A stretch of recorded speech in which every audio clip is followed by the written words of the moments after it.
Have you ever imagined that on a beautiful day, your best friend suddenly disappears from the dormitory, leaving you with a strange gift? It could completely change your fate, a mysterious black card in today's story.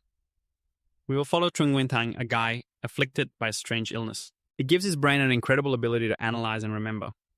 His life turns upside down when his best friend Binka suddenly goes missing, leaving behind a mysterious black card, a ticket that leads him into a dangerous world. A world full of peril called the Spirit Realm. Will this gift be a chance for a new life or a deadly curse? What will Trung Wintang Do survive in the S-level dungeon facing terrifying zombies? And uncover the secrets behind his friend's disappearance? Let's find out right now. Mocking and derogatory remarks echoed endlessly. Where's your dad? Trung Wintang. Off chasing some vixen, I bet. Only a loser would be ignored like that. Ha ha ha. You bastard. Useless piece of trash. Probably rotting away somewhere. You should just go home. Stay away from him. The mocking laughter rang out. Books were torn apart, desks were vandalized, backpacks and pens were scattered everywhere, trampled without mercy. Trung Wintang stood frozen among the crowd. He hung his head, tears streaming down his face. Suddenly a loud thud resounded as a classmate, bright as the sun, rushed in, dispelling the frightening shadows. Are you all crazy? What nonsense are you talking about? He angrily clenched his fists, his tone fierce as he shouted, What do you know? Don't believe those ridiculous rumors. If I see anyone bullying Wintu again, don't blame me. Get lost, all of you. Witnessing this scene, Trung Wintang felt deeply moved. Let's go, Wintu. Next time, if they dare to bully you again, just call me, okay? He broke into a bright smile as Bin Kao took his hand and pulled him away. But suddenly, Bin Kao let go of his hand. Trung Wintang felt something was wrong and hurriedly ran after him. Bin Kao, where are you going? Bin Kao smiled back at him. If it's you, Bin Kao will come back, I promise. Then Bin Kao vanished into thin air. Trung Wintang jolted awake, drenched in sweat. He sat up, clutching his head. In high school, I suffered from a strange illness. My brain kept replaying all the memories of the past, even the trivial bits that seemed forgotten. The inability to control my ability to gather and analyze information from the outside world. It gave my brain an astonishing capacity to control my body. But the downside was that whenever the symptoms flared up, my head would pound like crazy. The hospital couldn't find the cause. Thankfully, my mom brought back a special medication from abroad that helped me manage the situation. Just then a voice called from outside. Wintu, are you up? Grandma left your stuff outside the door. Make sure to clean up quickly and come out for breakfast. Yes. Trung Wintang sighed in relief. I'll be right out. However, recently I noticed the medication didn't seem to work as well as before. Maybe my body has built up a tolerance. As I opened the door and stepped out, my young beautiful aunt waved and greeted me. Wintu later. I'll take you shopping for clothes, okay? Yes, he replied, nodding in agreement. He held a package in his hands, inspecting it, then wondered why there was no sender's name. Suddenly a chill ran down his spine. This can't be good. A loud thud echoed as Grandma rushed in, swinging her hand threateningly. If you dare to go with your aunt, I'll break your legs. What's the big deal if she's taking me out? Why would you need to threaten me? He protested loudly. At that moment, Auntie put her arm around him and laughed. Come on, Grandma. Wintu is already over 20. It's time for him to date. If he doesn't look a bit dapper, how can he attract girls? Hearing this, he thought to himself, great, now I'm just a target. Grandma, hearing this, got angry and pointed scolding. What are you two up to? Don't think I don't know. Today, your aunt is taking you on a blind date. If you refuse to get married, who will take care of you when you're old? Misunderstanding. Trung Wintang quickly shouted, It's a misunderstanding. Grandma, just a misunderstanding. What a pain. If you have time, go manage your brother. And those people you introduced me to are all one of a kind. I can't take it anymore. Auntie recalled the last blind date Little Jiang thinks we're a perfect match. Trung Wintang shouted loudly at his two cousins. Open the store from before. You two keep chatting, I'll head out first. Later text me to open the package and you'll be amazed to find a pitch black card that looks like a bank card. It feels pretty good. This ultimate card looks like a membership card for a wellness club. Some high-end stuff, huh? Saying that, he tucked the card into his pocket, then pulled out a letter. I found something really interesting. I think it could change your life, but my ability is limited and I can't control it. If it were me, that wouldn't be a problem, my friend. This is a gift for you. After reading the letter, he thought to himself, so it was something from Bin Kao sent to change a life that can't be controlled. Even he can't manage it. That's impressive. His face suddenly turned serious. He took out his phone. It had been a while since they last contacted each other. And suddenly he gifts me this strange thing. Has Bin Kao picked up some bad habits from somewhere? What does he think of me anyway? Right after that, he called Bin Cha. Hello? Hearing the voice on the other end, he excitedly gave a thumbs up and said, Bin Kao, you look great. Suddenly, another voice came through. Nguyen Tu, this is Bin's dad. He froze. Oh yes, Uncle Loi, haha. Hello, Uncle Loi. I'm looking for Bin Cha. At this moment, Uncle Loi's voice suddenly became tense. Nguyen Tu, yes, I'm at Bin's school. He's gone missing. Hearing that, Trung Wintang jolted. He quickly asked, what missing? He's been missing since yesterday. Your Aunt Chow and I received a notification from the school yesterday, so we immediately have you reported it to the police. What did they say? This is really hard to explain. Bin went missing in a very strange way. He disappeared right in the dorm. His roommate said before going to bed, the investigators extracted the surveillance footage from the dorm hallway and found he never left. Uncle Loy continued, "Did you talk to Bin's friend? I remember he didn't go outside. His roommate didn't leave the dorm that day either, but in just a moment, Bin was gone." Trung Wintan was stunned. He just vanished. Even a 3-year-old would find this hard to believe. No way. Did Bin offend someone and get kidnapped? Uncle Loy's voice came through the phone. "The school board and police told me to just go home and wait for news. Aunt Chow and I are worried sick, couldn't sleep all night." Uncle Loy, just stay calm. My grandpa and cousin are both in the police force. I'll ask them later how we should handle this, saying that he hung up. As he walked, he lowered his head, rubbing his chin deep in thought. Missing since the day before, never left the dorm, and the camera didn't capture anything. The package the black card sent from Jiangnan, thinking of this. He reached into his pocket to find the black card, but it had vanished. What? Where's the card? He clearly stuffed it in his pocket, but suddenly he remembered Uncle Loy's words. It just disappeared. Trung Wintan's expression immediately changed, and his head began to ache. The black card from Jiangnan. "Binka, this is too much." Buzzing in his head, the more he thought, the more his head throbbed. "After sending me the black card, Binka went missing." In his mind, the earlier words buzzed. "The black card is very strange. It's not something ordinary. I can't control it. Nguyen Tu, I found something really interesting. I think it could change your life, but my ability is limited, so I can't control it. If it were me, that wouldn't be a problem, my friend. This is a gift for you. How could it be from a kid without a dad? Don't listen to those brats, those little punks. How could they be born without a dad?" He chose to send it to me instead of the police. With Binka here, no one would dare bully you. Is it because the police in Jiangnan are untrustworthy? My grandpa is a retired police chief, and my cousin is the security team leader. Later, I have to learn how to protect myself. A bin is missing, and I have to go to Jiangnan for college. Because my family has deep connections in the system, those in Hangtang can't influence me. Changing fate, if it were you, it wouldn't be a problem at all. Since we're brothers, this is a gift I'm giving you. At this moment, Trung Wintang had reached his limit. His nose started bleeding as his trembling hands lifted 2 pills and tossed them straight into his mouth. From outside, his grandmother's voice echoed in Nguyen Tu, the investigator from the Kangdung Police Department, is looking for you. Hearing this, he was startled and turned around. Why was his cousin's unit here looking for him? What a coincidence. His grandmother's voice rang out again. My grandson can't possibly commit a crime. What are you investigating? Trung Winthan. Hurry out here. It's just a few questions. Don't worry, Grandma. Trung Winthan replied loudly. Yes, I'm coming. He quickly grabbed his phone to delete the call history for A Bin. At that moment, his grandmother opened the door to let the group in. Wintu had already seen their IDs. They were indeed from the Kangdung Police Department. They said they wanted to question him. This kid better not be doing anything shady behind my back. He shrugged. Absolutely not. How could I do anything in front of Grandma? He looked at the group, a middle-aged man dressed stylishly with a meticulously styled mustache, and a beautiful mixed-race girl with long flowing hair. The Kangdung Security Department, weren't they colleagues of his cousin? Trung Wintang stepped forward and asked, Please come in and talk. I'm Trung Wintang. What can I help you with? The man extended his hand and replied, Sorry to bother you. May I ask if you know Loinyat Bin? Bin Ka. I've known him since we were kids. What's wrong with him? He showed a doubtful expression. Is this related to Bin Ka? His grandmother snorted. This kid. Trung Wintan invited them to sit down, thinking to himself that his cousin was the captain of the second team in Kangdung, and these 3 investigators must know about his family situation. Family members of colleagues in the same industry should notify in advance before coming, right? Please sit down. Thank you. The man spoke up. Here's the thing, Loinyat Bin has gone missing. The Hangtan Police Department in Jiangnan has contacted us, saying that on the morning before he went missing, Loinyat Bin sent you a package. Hearing this, he was startled, slammed the table, and stood up. Missing. How could that be? The bespectacled man calmly said, You just need to answer yes or no. Vungtan don't scare a college student like that. Relax, it's just a normal conversation. Seeing this, he was suspicious. What the heck is going on? Thinking this, he sat back down in his chair. There was a package sent to me, but it didn't have the sender's name, so I was still wondering who it was from. Yes, so what was inside the package? Empty. There was nothing. He replied calmly. The man asked again, Empty. Really? Yes, there was a shock-absorbing air cushion, but nothing else. He thought to himself that the black card had disappeared, so it was as if there was nothing inside. Not like that, I didn't lie. The man looked at him. You were the last person to have indirect contact with Loinyat Bin. We need to check your computer and phone. The other guy said, This isn't mandatory, but it's best if you cooperate.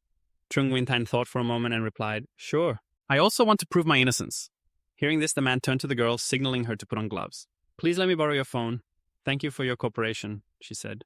Trung Wintang suddenly became awkward. The girl looked at him curiously. What's wrong? He lowered his head, his face flushed, stammering. I use it for self-study. There's nothing illegal. Forget it. You guys go ahead and check. The girl understood and smirked at him. We only investigate things related to Loinyat Bin. Well, His grandmother stepped forward, offering tea. Can I ask a few more questions about Loinat Bin? Yes, thank you, the other replied. Chung Win-tan thought to himself that if he didn't ask anything, it would seem suspicious. Just then your grandmother came over to offer tea.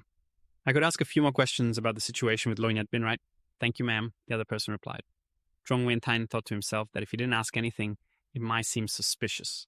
That's right. The man turned and said that the missing Loinat Bin had not been captured by the dormitory hallway camera, leaving according to his roommate that night. He woke up to go to the bathroom and still saw Loinat Bin sleeping on the bed.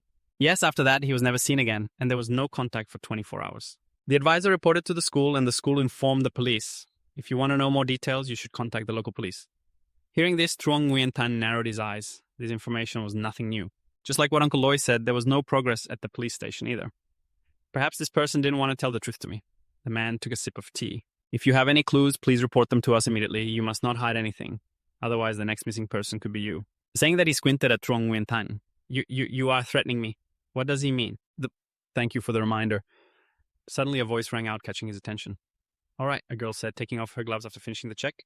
She smiled at him, making Truong Nguyen Tan's face flush. She must have seen all his study materials. The man stood up and handed him a business card. If you remember anything, feel free to contact me anytime. Here, this is my business card. We'll take our leave now. Thank you for your hospitality. No need to thank, he replied, trying to be polite. I won't see you off.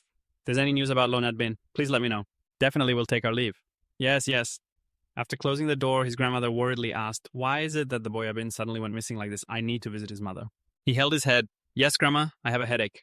I want to lie down a bit and wait for Grandpa to come home. Then you can tell him about Bin and ask him to contact Uncle Loy. Yes. Outside, in a black car. The man held a glass of wine and asked, so how is it? Did Kwanya find anything? Kwanya replied, there's a huge discovery. The man narrowed his eyes. Go on. She seriously raised a finger. There are many hidden folders named 50 Shades, and today is indeed a crazy Thursday. Hearing that, the man's face darkened. Kwanya crossed her legs. This kid's taste is just like those girls in black. The study materials are all about adult content and the trash can is completely clean. This doesn't make sense. Moreover, he has many social connections participating in all kinds of chat groups, but only active in gaming groups and adult forums. There's no other entertainment in the room besides the game console. This kid actually lives quite introverted. Upon hearing this, the man held his head. Oh my God, is this your big discovery? I've told you so many times, don't joke around, don't say vulgar things anymore. This habit of yours is very bad and extremely rude. She tossed her hair and laughed. Come on, don't be so boring. Jokes at the right time can liven up the atmosphere. Then she got serious again. There really isn't any useful information in the computer and mobile phone. But the letter Loinat Bin sent to him was hidden under a flower pot. So Loinat Bin sent him something just as expected. It was a character card, but I don't know what profession it is. The man pondered. He closed his eyes, crossed his arms, sitting in a very dignified posture. Suddenly he spoke, you should drop by tomorrow, if he hasn't disappeared yet. The sunset painted the sky red. Truong Nguyen Tan sat in the room staring at the computer. Assuming Bin's disappearance was caused by someone, then the target of the opponent is the black card. Then not only does the police suspect that I have a black card, but it's also very possible that Bin has been approached by a third party. He hasn't actively contacted the police, perhaps because he doesn't trust them. But more importantly, I'm not sure if those three people are friends or foes. Being called the three eccentric ones is really awkward. The safest way now is to explain everything to my cousin. Thinking of this, he held his head and shouted, ah. But now he couldn't contact his cousin. Even if I could contact him, I couldn't explain why the black card mysteriously disappeared. What should I do? The more he thought about it, the more chaotic it felt. Just then, Truong Nguyen Tan heard his aunt's angry voice, shouting from outside, texting without replying, calling without answering. Are you planning to ignore me? Avoiding it won't solve the problem. His aunt continued to scold him. Now, am I not allowed to say anything? Usually you always give me stuff. Why aren't you saying anything? Come out here right now. Truong Nguyen Tan sighed, leaning on the chair, standing up. Suddenly a buzzing sound rang out and his head throbbed violently. He held his head, staggering quickly, leaning on the table to keep his balance. Before Nguyen Tan, your aunt was bullied. Are you planning to step up and help or not?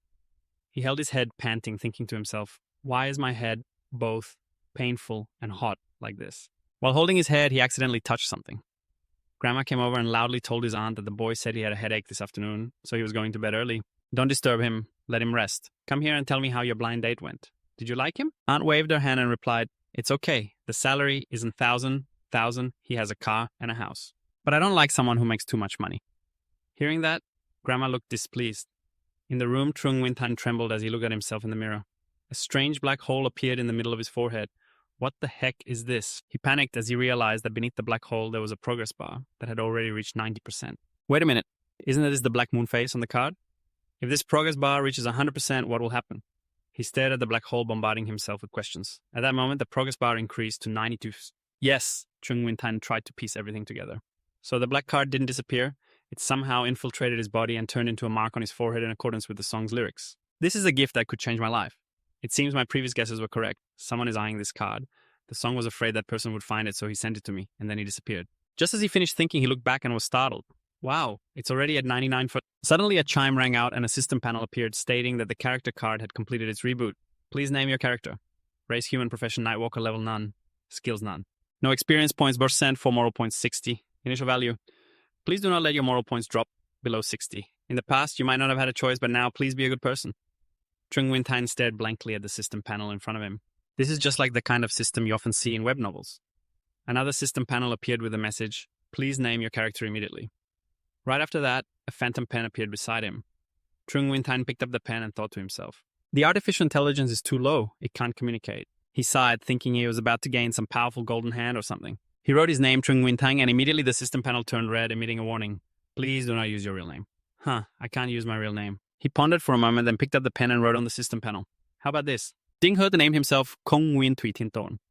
10 seconds later, the spiritual realm rebooted, saying, good luck. Chung Wintan stared blankly at the notification. What the heck is a spiritual realm? Suddenly the system panel displayed a countdown. 10, 9, 8, 7, 6, 5, 4, 3, 2. Ding, the spiritual realm map has been successfully activated. Welcome to the Nightwalker Soul Tunnel. Number 07, difficulty level 9, class S-type, individual death mode. Main mission 1, survive for 3 hours. Main mission 2, explore the spiritual realm. Number 07. Current exploration progress, 0% attention.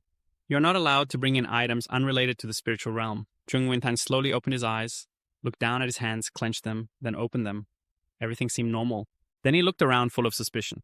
Where the heck is this? He glanced at the system panel introducing the spiritual realm, number 07. Do you know about the Soul Tunnel? One of the 10 strange stories in Tunghai. The Soul Tunnel was built at the end of the last century. During construction, a work crew entered the tunnel on a rainy night to dig, and they disappeared without a trace. The police organized a search for many days, but they only found one worker who participated in the excavation that night on the mountain. No one else was seen. Although the survivor was alive, he was disturbed by an inexplicable factor and became mentally unstable. He went insane and lost his mind even when security personnel asked him what happened. He could only repeat one sentence. Just then, the system panel turned red and the message appeared. Do not enter the temple. Chung Wintang was shocked to see this, feeling uneasy. He looked around the tunnel. This is the legendary Soul Tunnel, isn't it? He stepped back, leaning against the wall, feeling an eerie silence. How did this bizarre thing fall into my lap? Ha ha ha! This is crazy. Isn't this the Soul Tunnel from the 10 strange stories of Tung Hai? A few days ago, I went back to my hometown to pay respects to my father and passed by the tunnel. The Soul Tunnel in real life is not old and dilapidated like this. His whole body trembled uncontrollably. He had to calm down. He squatted down, starting to sort through the information. There was no doubt about it. This was a supernatural phenomenon. I have been drawn into a ghost story, and I have to complete the tasks assigned by some mysterious force. That voice gave me 2 missions: survive for 3 hours and explore the spiritual realm, difficulty level S, death mode, single player.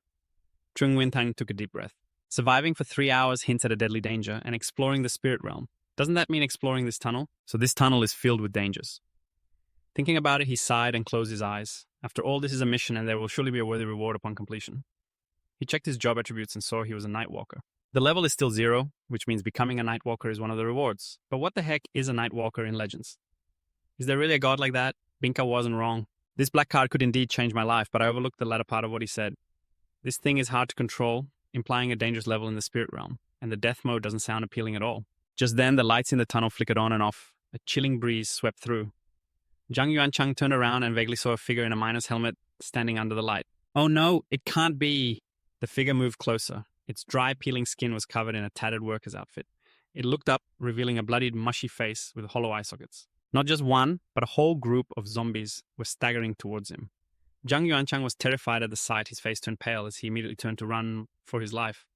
But at that moment, one of the zombies raised its hand as if pointing in a certain direction. Seeing this, he was puzzled. Why weren't they chasing after him? Suddenly, his gaze trembled. Could it be that there were more over here? Just as he thought this, he turned around and indeed saw another group of zombies slowly approaching. I'm surrounded. Surprisingly, this zombie also raised its hand, pointing in a direction. Witnessing this, he froze and followed the direction the zombie was indicating, seeing a dark, deep end of the tunnel. Why are they pointing me there? What's over there? A wild, dense forest, an old, dilapidated shrine. A gloomy atmosphere enveloped the area, and from the crack of the door, a terrifying gaze peered out, returning to Zhang Yuanchang. He was running desperately, finally escaping the tunnel. As he ran, he glanced back at the terrifying zombies still pointing in a direction. The reminder was clear: this is the Spirit Realm single-player death mode, so it makes sense that these miners would attack me. But why did they ignore me and even point the way? The difficulty level is S, exploring the Spirit Realm and surviving for 3 hours. If I hide in the tunnel without moving, it's very likely the corpses will go crazy and attack me. Thinking of this, he held his head in confusion. As for the pointing, perhaps it was to help me move to the right mission location, or it could be a trap. But whatever the reason, I need to stay away first. These corpses can't be wrong. After that, he continued running in the direction the zombies had pointed towards a forest.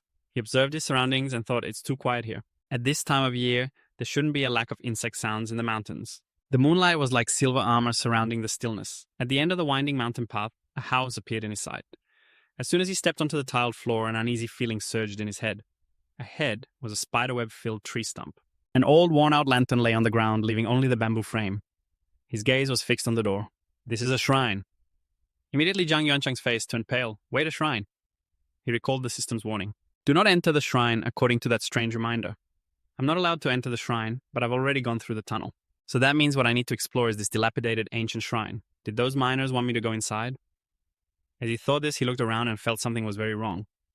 The main mission seems to have two parts that appear independent. But if linked together, it would mean using 3 hours to explore this ruined shrine and ensure survival. If I move forward, I might die, but if I turn back, I will definitely die. Binka, this isn't a life-changing opportunity. It's a life-ending one. The opportunity you gave me could really lead to death. On one hand, it warns me not to enter the shrine, and on the other, it tells me to search this place. How can I catch a tiger cub if I don't enter the tiger's den? After that, he walked around observing inside the shrine and saw a light. He was startled. There was a light on. Suddenly, the sound of footsteps echoed. He was startled and turned around. Something was approaching. He immediately focused on the grass, but there was nothing. Did I hear wrong? Even so, he still felt uneasy, staring intently at the grass.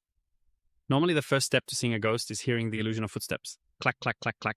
The sound of high heels echoed continuously. Zhang Yuanchang was terrified, sweat pouring down. This is too bizarre, just entering the shrine and already encountering something unclean. Should I go in or not? I can't wait any longer. The clacking sound was getting closer. His face turned pale. Zhang Yuanchang, terrified, ran for his life. Big brother, if you really are a ghost, then I owe you a favor. If you have grievances, let's settle them. Aside from researching study materials, I've never done anything wrong. Clack, clack, clack, clack.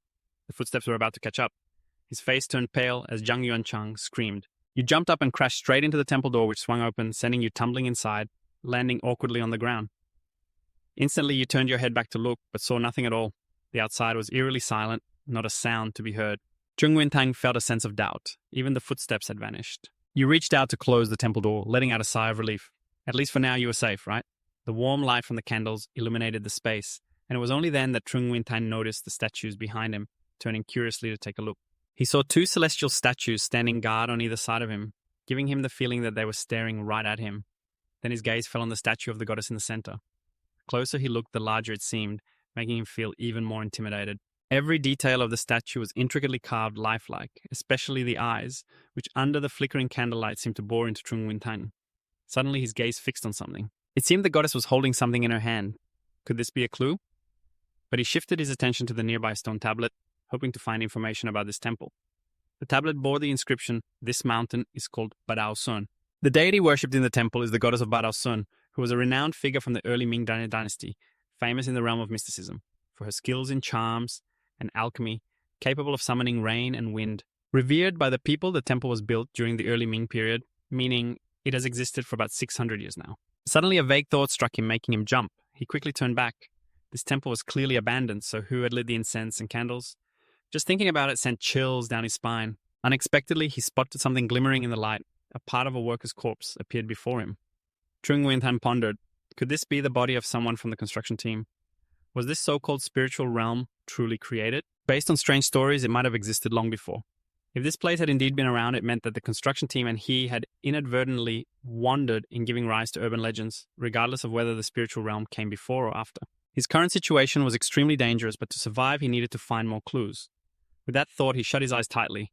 After a moment of hesitation, he gritted his teeth, determined. Damn it, let's take the risk. He approached and turned over the skeleton dressed in work clothes. The decayed body from years past almost made him gag. Struggling to suppress his discomfort, he began to examine the corpse. The ribs and sternum were broken in several places. The right shoulder had a few small cracks, but nothing serious. It seemed there was something in the chest pocket. After rummaging around, he found a yellowed piece of paper in the worker's pocket and borrowed the light to read its contents. Last night, another senior brother went missing. This is the third disciple to mysteriously disappear in Bad Aosun. There are rumors of a ghostly master, possibly a highly skilled demon, who comes to the temple every night to abduct and eat people. Master, what should we do? The disciples asked. With your cultivation, why fear any demon that dares to come here for a meal? The master instructed us to keep this a secret from the incense guests, fearing it would affect the offerings. Surely the master knows something. As for my ability to deal with ghosts, it's enough. No need to trouble the master, but I have a bad feeling. Every day, a senior brother goes missing. I need to find the elder brother to discuss this. 3 days have passed and 3 more people have disappeared. But neither the elder brother nor I have found any clues. As night fell, it was still very quiet. His ominous feeling grew heavier. The elder brother seemed very strange today. He appeared to have discovered something and was clearly extremely angry. When he asked, the elder brother wouldn't tell him. My energy isn't good. I should wait until tomorrow to ask him again. The elder brother has disappeared as well. Master, I can't take it anymore. After sunset, come to my room and I will tell you everything a secret related to the rise and fall of 1,000 years. I spent the whole night waiting in my room, waiting for the sun to set. Since night fell, people have gone missing. I've never felt such a sense of anticipation for nightfall as I do now. Is this where the content of the paper ends? Chung Wintan thought to himself that the worker putting the paper in his pocket indicated it must be an important clue, but the reason for the decline of the Temple of the Mountain God remained unclear. If he investigated this direction, could he complete the secondary mission? Chung Wintan speculated then, looked outside, wondering if it was really possible for someone to go outside with so much information about the main hall. If he wanted to investigate the ancient temple, he definitely had to go outside, but that meant facing the dangers within the temple. In the ghost story about the Tunnel of Lingering Souls, there was a worker who had miraculously survived. If he followed his path, perhaps he could find a way to survive. Chung Wintan approached and pushed open the 2 square doors. He leaned against the doorframe, poking his head outside to observe the surroundings. He didn't hear a single sound. Should he go out? Taking a deep breath, he felt a chilling breeze signaling danger lurking outside. But staying here and waiting for time to pass was definitely not a good option. He needed to make a choice, so he lifted his foot and stepped out the door. Walking along the small path to the left of the main hall, you head towards the backyard of the shrine.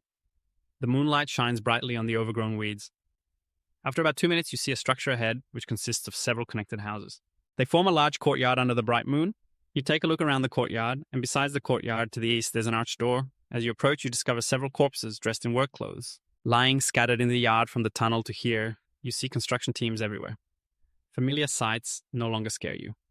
Cautiously, you move closer, and after a thorough inspection, you can see that these people have suffered horrific injuries. Before their deaths, their demise was extremely tragic. However, the shoulder bones of the corpses remain intact, showing no signs of cracks.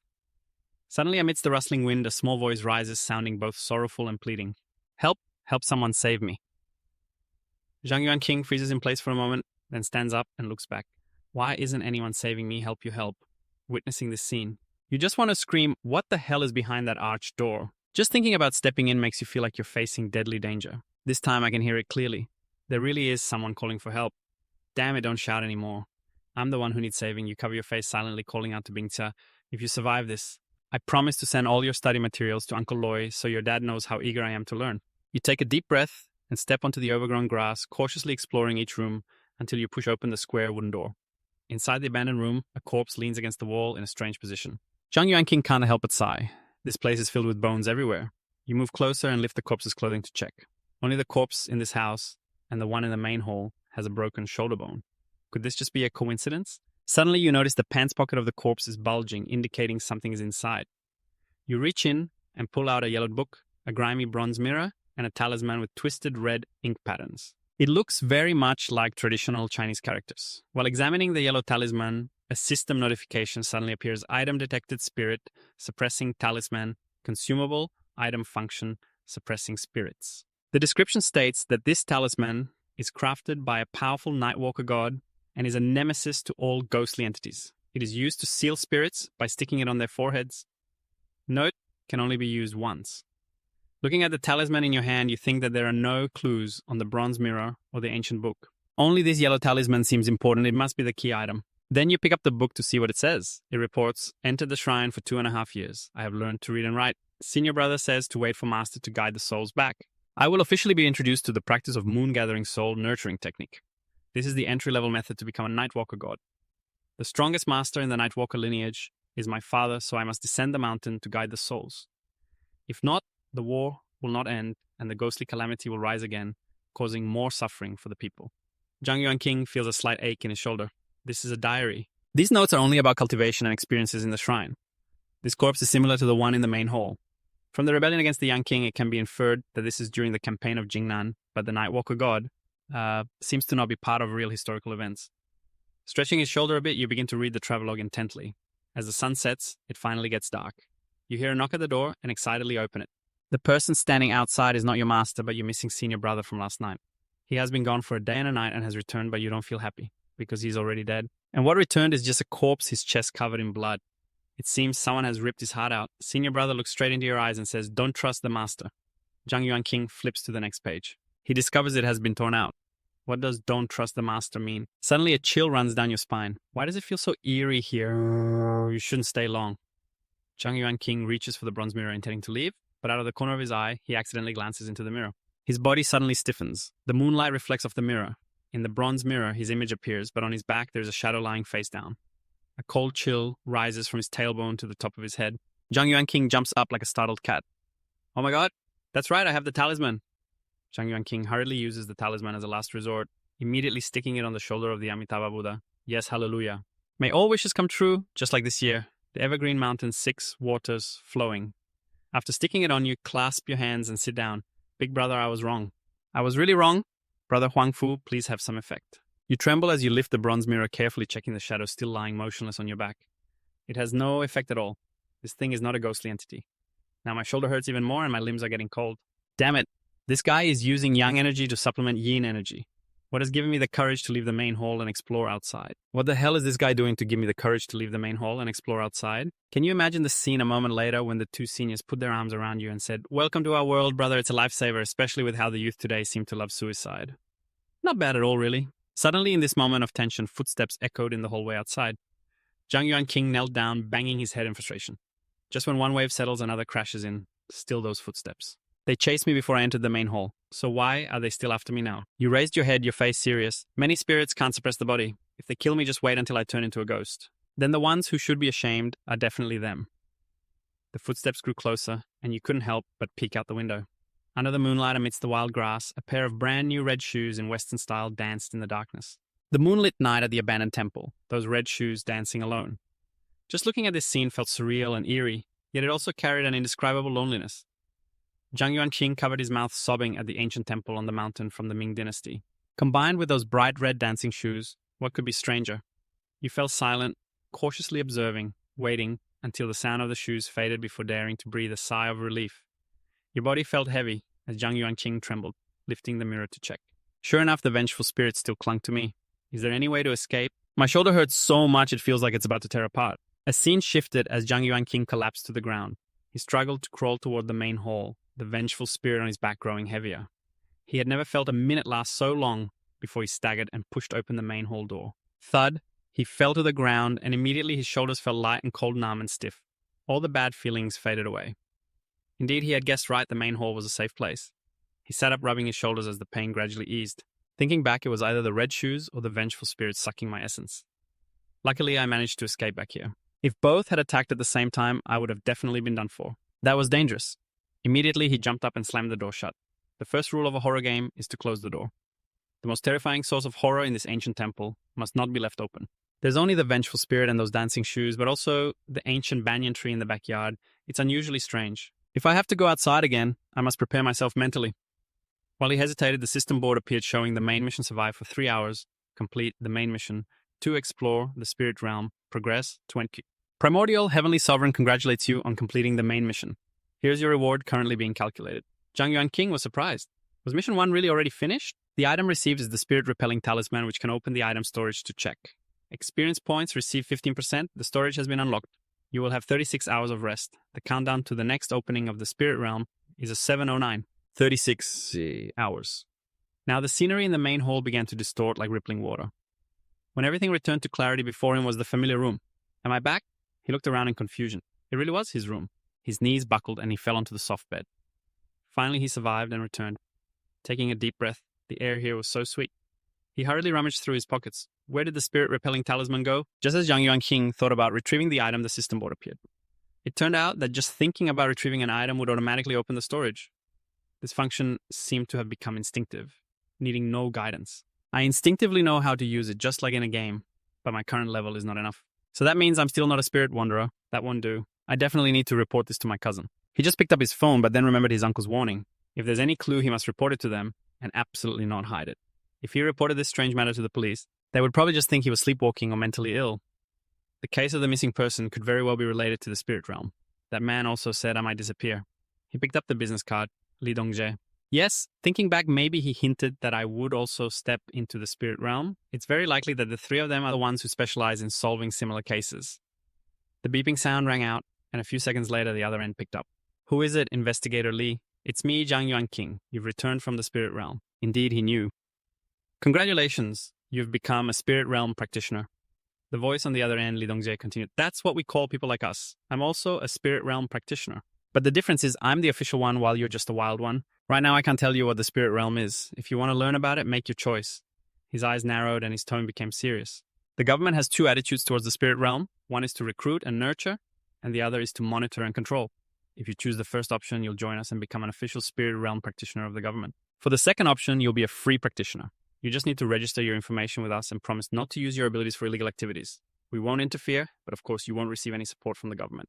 Without hesitation, Trung Wintan replied, I'm willing to dedicate myself to the country and serve the people. Truly a well-bred child with high political awareness. Then go to bed early. I'll come pick you up at 8 a.m. tomorrow. Why not right now? That's not possible. What time is it now? Even if you want to dedicate yourself to the organization, you have to wait until business hours. Hearing that, he felt a bit embarrassed. All right then. Oh, by the way, I hit the card that Binka sent last time. I'm sorry. Li Dongtrak replied, You're very careful, not bad. At that moment, fatigue hit him and he lay back on the bed, his eyelids heavy, quickly falling into a deep sleep. The next morning, the bright sunlight shone through the green trees. Trung Wentang rubbed his sleepy eyes groggily, got up, opened the door, and mumbled, Grandma, I'm so hungry. He recalled the terrifying events from the night before. As a result, he had tossed and turned all night. Every time he closed his eyes, the images of those zombie-like friends haunted him to the point where he just wanted to scream, Oh, my brothers, I am about to kick the bucket. Grandma looked at him and asked, Nguyen-tan, why are you up so early today? His aunt, standing beside him, teased, You look so haggard like you've been partying too hard. What shady business did you get up to last night? Then she continued, Let me check your trash can and see what's going on. He replied gloomily, Yes, please check under the bed too. Who knows, I might be hiding something from you there. His aunt laughed. Don't worry, I won't miss anything. Grandpa was sitting and reading the newspaper when he asked, Hey, do you remember when the tunnel construction team went missing? The police sent a team to search. You were involved too, right? Grandpa replied, That was a long time ago, no need to bring it up. He suspiciously asked, Why are you asking about this today? Trung Wintan explained, I read about it online yesterday. Do you know what happened to the worker who was found later? Grandpa frowned. It's been too long. I forgot. You read it online. That incident was quite a stir back then. Even the director had to come down to calm public opinion. Suddenly, Grandpa raised his voice. Trung Wintan, have you brushed your teeth yet? Hurry up and eat breakfast. Grandma chimed in. I remember that worker. After being found, he disappeared again. What are we having for lunch today? Grandpa denied. That couldn't have happened. Grandma argued. Oh, come on, old man. You're getting forgetful. You told me that yourself. Grandpa turned and shouted, Nguyen Tan, go brush your teeth right now. You need to believe in science, not in those ridiculous ghost stories. Grandma really seems to enjoy listening to all those nonsense stories as she gets older. Chung Nguyen Tan held his head in thought.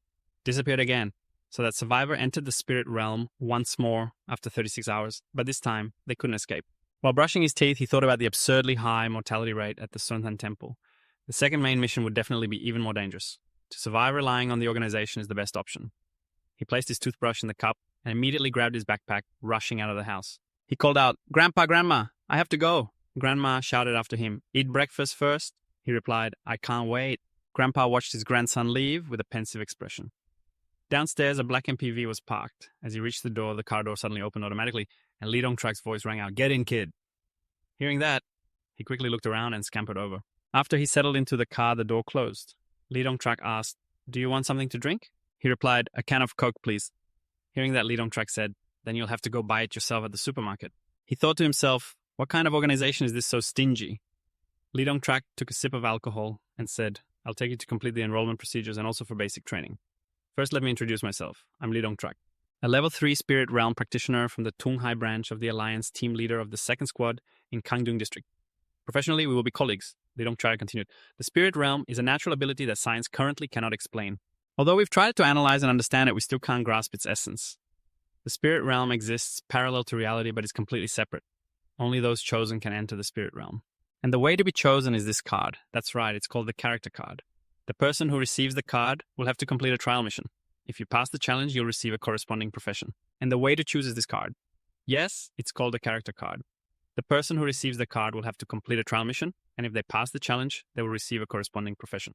Along with the skills and characteristics, the mechanism for selecting practitioners in the spiritual realm remains a mystery. The way character cards are distributed is also not fixed. Sometimes it appears directly in your body, and other times you find it along the way. Even just accidentally clicking on a strange link online to complete a trial mission is just the beginning. If a practitioner wants to level up and become stronger, they must continuously accept missions and enter different spiritual realms. But don't worry too much, the frequency of missions isn't that high. Moreover, not every spiritual realm is life-threatening. On the contrary, there are some very interesting places. He continued, for example, I am an average level 3 scout. Every 3 months I have to enter a spiritual realm alone. There were times I almost lost my life, but other times I went with teammates. Yes, I find that much safer and more interesting, haha. To have superpowers, you have to pay the price. Chang Yuan-chang commented, sounds like going on a dungeon quest in a game, right? Li Dongjie smiled. I like the way you young people talk. You learn quickly and are eager to embrace new things, he explained. Solo spiritual realm dungeons are the most dangerous with the highest mortality rate. The multiplayer mode is better. Additionally, there are death modes and penalty modes, but the penalty mode only deducts a small amount of experience points. You crossed your arms and asked, why does the solo mode have the highest mortality rate? Li Dongjie explained, in a spiritual realm with many people, you will encounter practitioners with different professions who can support each other while in solo mode. It's a spiritual realm designed specifically for your profession. Taking scouts as an example, our abilities in the superhuman realm are observation, tracking, and analysis. Therefore, the 3 types of solo spiritual realms I've experienced involve playing the role of a detective solving cases, chasing criminals in the forest, and surviving in the wilderness. At each level, the dungeons for each profession will also differ. Hearing this, Zhang Yuanchang murmured, my profession is the night walker, so when entering a solo dungeon, I will definitely encounter supernatural phenomena. You turned to Li Dongjie and asked, so Bing has probably already entered the spiritual realm, right? He pondered for a moment and replied, the police department in Hangcheng confirmed that Luo Yizheng has been missing in the spiritual realm. After hearing this, Zhang Yuanchang felt his heart stop, a wave of horror rising from the depths of his heart. Why is that? Li Dongjie explained, because too much time has passed. A normal spiritual realm dungeon lasts at least at the superhuman level at most only a few hours and a maximum of 1 or 2 days. But Luo Yizheng has been missing for 4 days. What if it's in the superhuman realm? Zhang Yuanchang hurriedly asked. Li Dongjie shook his head. I'm not sure, but perhaps the time in the dungeon is longer. Zhang Yuanchang held his face thinking, could it be that Bing has reached a level above superhuman? And now whether it's ability or knowledge, I can't help at all. Joining the official organization and saving myself is the most important thing, he told himself to comfort himself. Ah, that's right. Li Dongjie said, before introducing the official organization, there's something very important. What's your moral value? Hearing this, Zhang Yuanchang looked at the system panel. The starting point is 60. Li Dongjie nodded. For newcomers, the moral value is a huge pit. You must remember this below. 60 points will activate the punishment mechanism of the spiritual realm. Yes, he continued, it will announce your location to all practitioners in the spiritual realm in the city. At the same time, it will publicly disclose the punishment mission for you. Zhang Yuanchang gasped, so does that mean I can't do anything bad for the rest of my life? He looked at his hands, practicing skills like taking cool photos or compiling study materials. Would that deduct moral points? Yes, then my life is basically ruined. He sat down in despair. Li Dongjie laughed. I really like this expression of newcomers. He reassured him. Don't worry. According to our observations, behaviors like theft, robbery, and harming practitioners in the spiritual realm will be dealt with. Depending on the severity, one will deduct 1 to 5 moral points and 10 points if someone is killed. If serious consequences result in many deaths, moral points will be deducted accordingly. He added that some personal moral losses will not affect the moral value. Additionally, moral values can be deducted but can also be accumulated. Li Dongjie raised his glass looking at Zhang Yuanchang. That's being a good person. Hearing this, Zhang Yuanchang fell into deep thought. Why does the spiritual realm want to bind practitioners? Morality and law are human constructs to maintain social order. In nature, other creatures don't need these things. In other words, unless the stance of the spiritual realm is on the side of humanity, otherwise, the existence of moral values is unreasonable, but the spiritual realm is a supernatural phenomenon. Thinking of this, Zhang Yuanchang scratched his head. From now on, I will actively help elderly people cross the street more. He pondered looking out the window.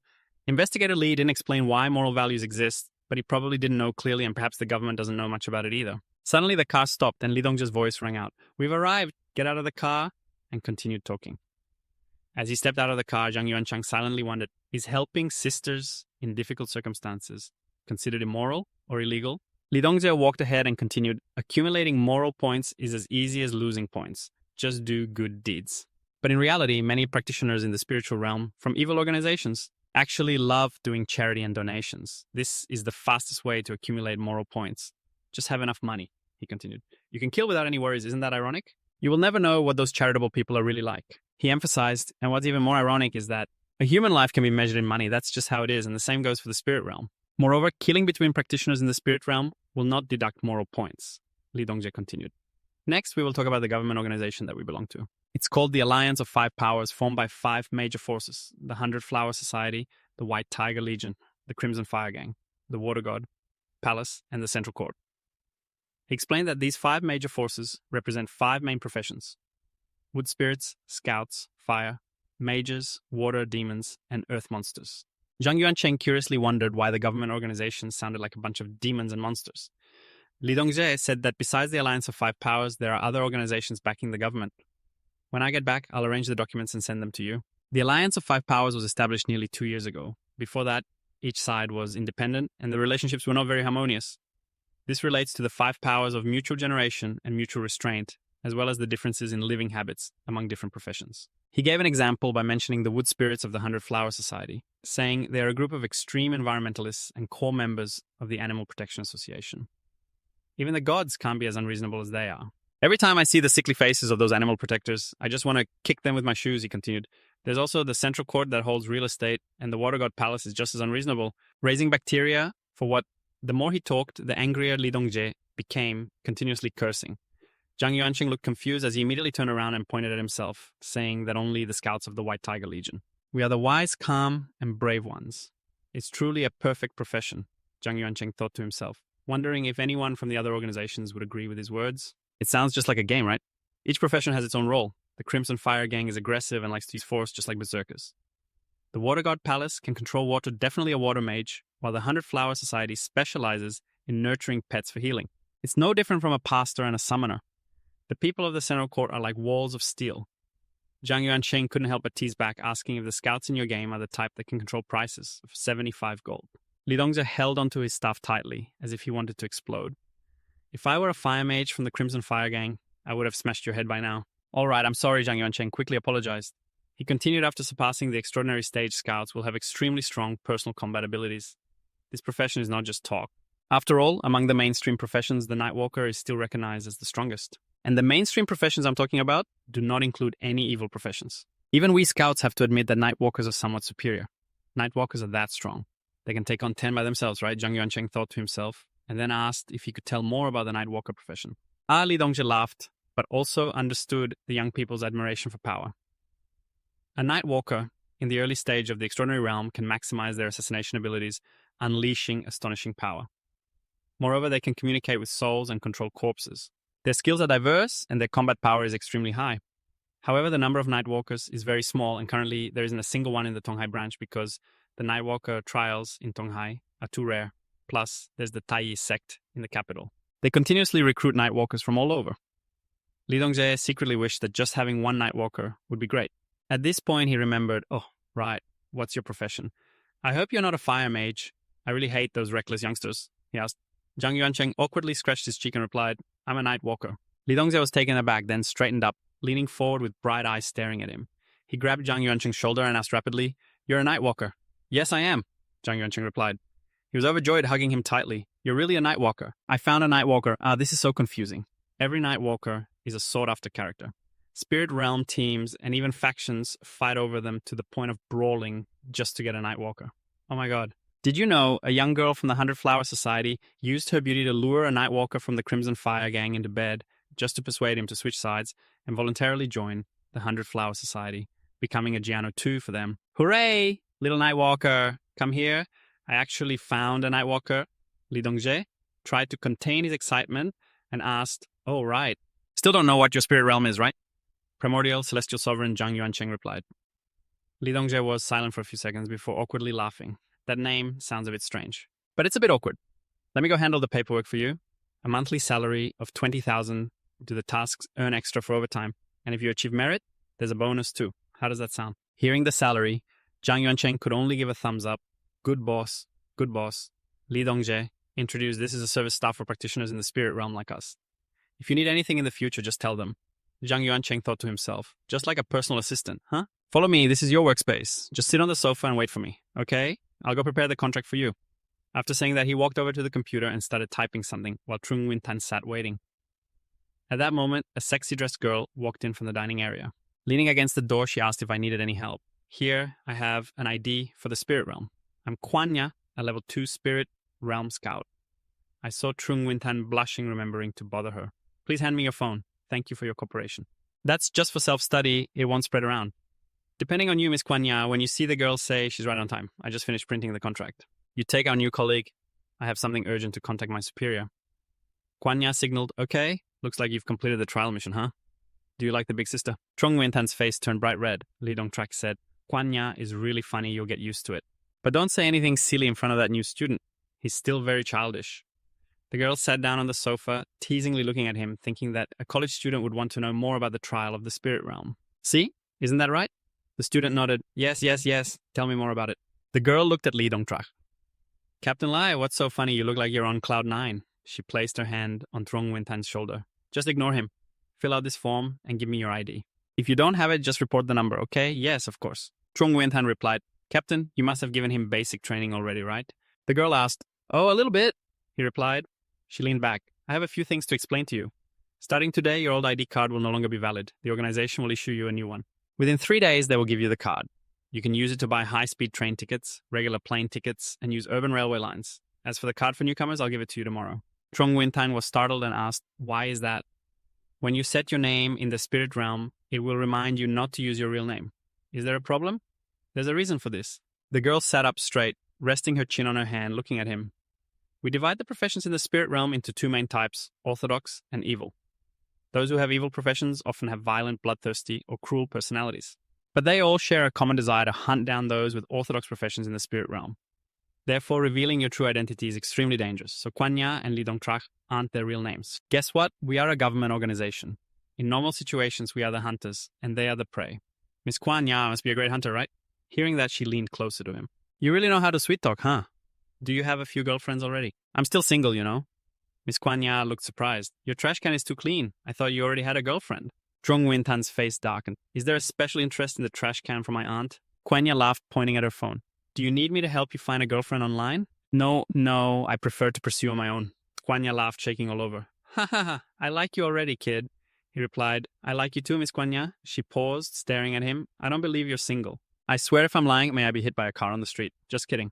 Let's get serious. In the entire Kangdong district, there are 10 teams of Spirit Realm practitioners. We are the second team with 5 people, including you, making 6. Among the officially recognized Spirit Realm practitioners, only the captain and I belong to the White Tiger unit. You were recruited by the captain, and once you become a full member, you'll also be part of the White Tiger unit. I hope you remember this. Oh, it seems the conflicts between factions in the Alliance of 5 Spirits are deeper than I thought. I thought you would proudly say, I will follow Miss Kwanya. Haha, I really like hanging out with energetic guys. Now let me see if you've filled it out yet. 21 years old. Primordial, celestial sovereign. Haha, everyone has such spirit. Huh? Aren't you afraid of getting beaten up outside? When it came to the profession, she froze. Kwanya's charming face showed clear surprise. Oh, the Dreamwalker. She sat in thought for a moment, repeatedly looking back and forth. She turned to him and exclaimed, You are the Dreamwalker. Trung Wintan enjoyed this expression of hers. I'm the Dreamwalker of our White Tiger unit. No wonder the captain moves like the wind. She reached out to hold Trung Wintan's chin. From now on, our team has a Dreamwalker, so you mustn't run off with those girls from other organizations, or you'll get into big trouble. He hurriedly said, I wouldn't dare, leaving as Miss Kwanya's person dying is also her ghost. I understand that. I like this girl. She continued to read the file. Isn't the level not? Theoretically, after passing the trial mission, the level should be 1, right? Just as she was about to ask, she saw the next line. Trial mission. I like this girl. She continued reading the file, wondering if the level was really that high. Theoretically, after passing the trial mission, the level should be 1, right? Just as I was about to ask, I saw the next line. The trial mission. The soul tunnel echoed with a sound, and as I looked at her face, I sensed something was off. The expression on Kwanya's face wasn't good at all. Could it be that this instance had some issues? I forced a smile, wanting to ask for your opinion about the trial mission. If it's an instance, there must be a way to get through it, right? A long sigh escaped. What are you sighing about? I glanced over and another long sigh followed. I broke into a sweat. Please stop sighing. I just felt like I was being looked at with a mix of sympathy and pity. Could it be that my luck was so bad that I opened a cursed box with issues? Kwanya's voice rang out. Wait a moment, I'll go find Captain Vung Tai. Oh no, this kid's luck is terrible. Kwanya, can you not scare me? Looking at the reactions of Kwanya and Vungtai Wisei could confirm that the soul tunnel was indeed very difficult. After leaving the instance, I had completed 20% of the main mission. But more importantly, I confirmed that the main hall was a safe house. If I think about it this way, if danger arises, I can just return to the main hall, right? Vungtai adjusted his glasses and spoke. There is a strategy because details about each spirit realm that has been passed are recorded. This is the duty of every official practitioner, and the organization will provide corresponding rewards. However, the soul tunnel is a bit special. You still need to check the summary of the trial in the spirit realm of the Nightwalker at the Tunghai, ancient royal village level C. The mission requires surviving until dawn. The danger in the village comes from the ghosts that hang themselves in the desolate land outside. Facing the hanging death spirits, the practitioners of the spirit realm must turn themselves upside down to escape danger. However, those with weak physical strength can only rely on luck. The vengeful spirits from the abandoned graves will rush to the village at midnight. For the practitioners, the first thing to do is to buy incense and candles at the store. The grocery store, because the incense and candles can prevent being eaten by ghosts. The A-level mission Ghost Bride requires players to spend a night in a bridal chamber with the Ghost Bride, an incredibly beautiful entity known for her brutality towards grooms. But she won't harm you if you satisfy her. However, theoretically, no man can hold out until dawn. This is a spirit realm that almost certainly leads to death, and so far, only one person has survived. But since then, he has developed a heavy psychological shadow regarding women. After reading this, Trung Wintang thought everything seemed quite simple. The reservoir task level B requires crossing the reservoir, during which a water ghost will try to pull you down. Don't resist, just hold your breath for 2 minutes and it will leave on its own. Except for the Ghost Bride instance, which requires extraordinary physical strength, the survival rate in other spirit realm trials is quite high. The lowest trial level is A, while the soul tunnel is S. In terms of the difficulty of the first main mission, it seems more comparable to the ancient royal village ruins than an actual S-level instance. It's quite strange. I continued to hover my mouse and clicked on the soul tunnel. The difficulty of the soul tunnel is unknown, and the mission requirements are unclear. An incident occurred during the construction of the tunnel when a construction team accidentally entered a spirit realm. 12 people entered, but only one survived. However, due to psychological trauma, this person became abnormal after 36 hours and returned to the spirit realm, dying there. Note that this spirit realm is extremely dangerous, and no one has ever completed it. Chung Wintan reread the red text. Note that this spirit realm is extremely dangerous. No one has successfully passed through the soul tunnel. His expression turned blank. In other words, no one has ever survived and returned. The scene shifted to a spacious and luxurious office. Li Dongtrak lazily leaned back on the sofa, holding a glass of wine in his left hand and a cigar in his right.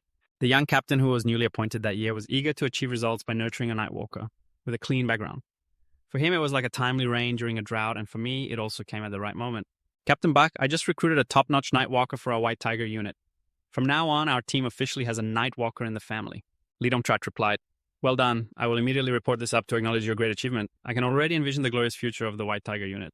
Before he could finish, there was a loud bang as Kwanya kicked the door open and shouted, "Captain, we're in trouble." Li Dongtrak frowned, slightly leisurely taking a sip of wine. "Kwanya, what are you doing?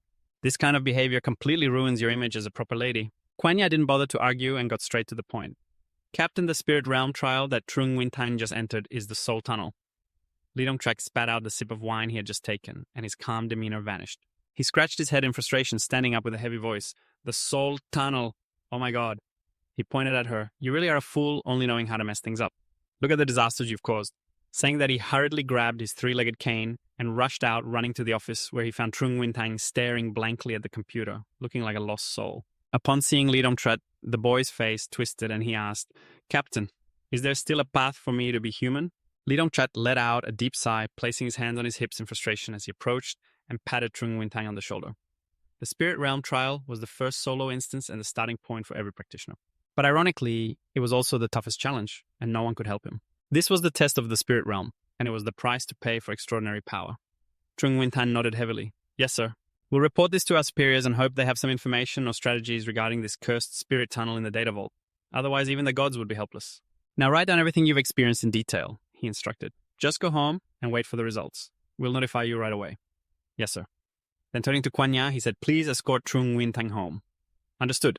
Kwanya saw Trung Wintang toward the door. He turned back to her, looking wistful. "Sister Kwanya, could this be the last time I see you? I can't believe I just said that.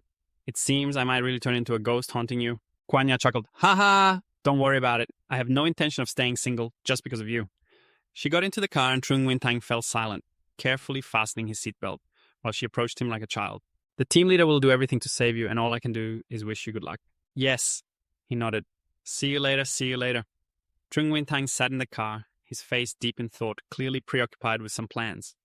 After sending him off, Kuan Ya returned to her desk. She pulled out a stack of notes from her drawer. Every item on the desk, from the computer to the calendar and the glass of water, was covered in constellations. It was clear she was a seasoned player in the secret literature world. On the note, she meticulously wrote down the details of constellation number 4, the original target, the Scorpio zodiac sign, male. Identifying features vengeful, deep, stubborn. Pay special attention. He has a high chance of being targeted by rival organizations. After finishing the mixed race, girl let out a sigh, tore off the paper, and stuck it on the personnel file of Team 2, then casually tucked her hair behind her ear. She turned to ask Vung Tai, do you think that kid has a chance? Vung Tai was still focused on the keyboard, replying without looking up. Even if Tai Nyet Mon has all the information about the spirit tunnel, it wouldn't matter. If it did, they wouldn't have missed this tasty bait. They would have sent their Nightwalker to farm it long ago. After all, this is an S-level trial mission, and the rewards are definitely substantial. If he has enough gear, there might still be a glimmer of hope. Kuan Ya frowned, but that gear is rare and hard to find. For practitioners at the Transcendent stage, just having one piece of self-defense gear is already a blessing. If we could find a few items for him, it might increase his chances of survival. But the props are varied, and our understanding of that spirit tunnel is like a drop in the ocean. We can't just throw things at it. She spoke while resting her chin on her hand, looking troubled. One slip-up could mean losing everything. As for props without an owner, they can only be obtained in two ways. One is to farm, in the spirit realm, and the other is to hunt in the real world, to steal. But this method only allows you to steal items they left outside their storage. Vung Tai explained that both methods were impossible. If someone dies in the spirit realm, the props will automatically be reclaimed by the system, but the losses are too heavy. Hearing this, Vung Tai finally stopped typing, adjusting his glasses leisurely. The Qingming Festival is the time when the spirit tunnel opens every year. This kid is really unlucky. Kuan Ya could only sigh. Yeah, it seems so. Meanwhile, in another office, Li Dongtrak was typing away on a chat software. Dear Deputy Bakfu Trung, I have an urgent report regarding the rookie. The Nightwalker we discussed earlier. His spirit realm trial is the spirit tunnel of the soul, also known as the bug spirit realm. For newbies, the soul tunnel first appeared during the construction of the tunnel in the last century when a construction team accidentally got lost. They died in the spirit realm, and later officials found a survivor who was brought back to the spirit realm after 36 hours. The soul tunnel trial consists of 2 phases, unlike the challenges for other character classes and spirit realms. I apologize, my subordinate was too surprised and thought in a conventional way when he saw him return from the spirit realm trial. I unconsciously assumed he had passed. The data vault of Tai Nyet Mon contains the most comprehensive and rich information about the spirit realm. The Sects Master is also the strongest Nightwalker in the world. Who knows, Tai Nyet Mon might have information related to the Soul Tunnel. If Deputy Bak Fu Trung steps in, I believe Tai Nyet Mon will take it seriously. They never abandon their teammates. It's a principle of the White Tiger Brigade. Since he has joined the company, my subordinate cannot easily give up. I hope Deputy Bak Fu Trung can provide assistance. After carefully editing Li Dongtrak, watched it several times before hitting send, secretly hoping to keep the spirit of the night around.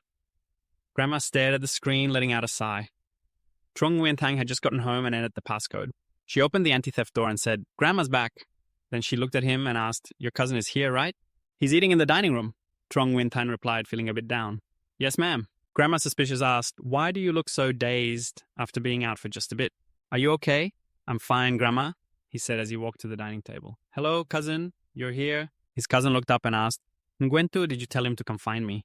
Trung Wintang quietly thought that yesterday's problem had been resolved, but this new issue was something his cousin couldn't handle either. You hesitated and shook your head, saying, It's nothing.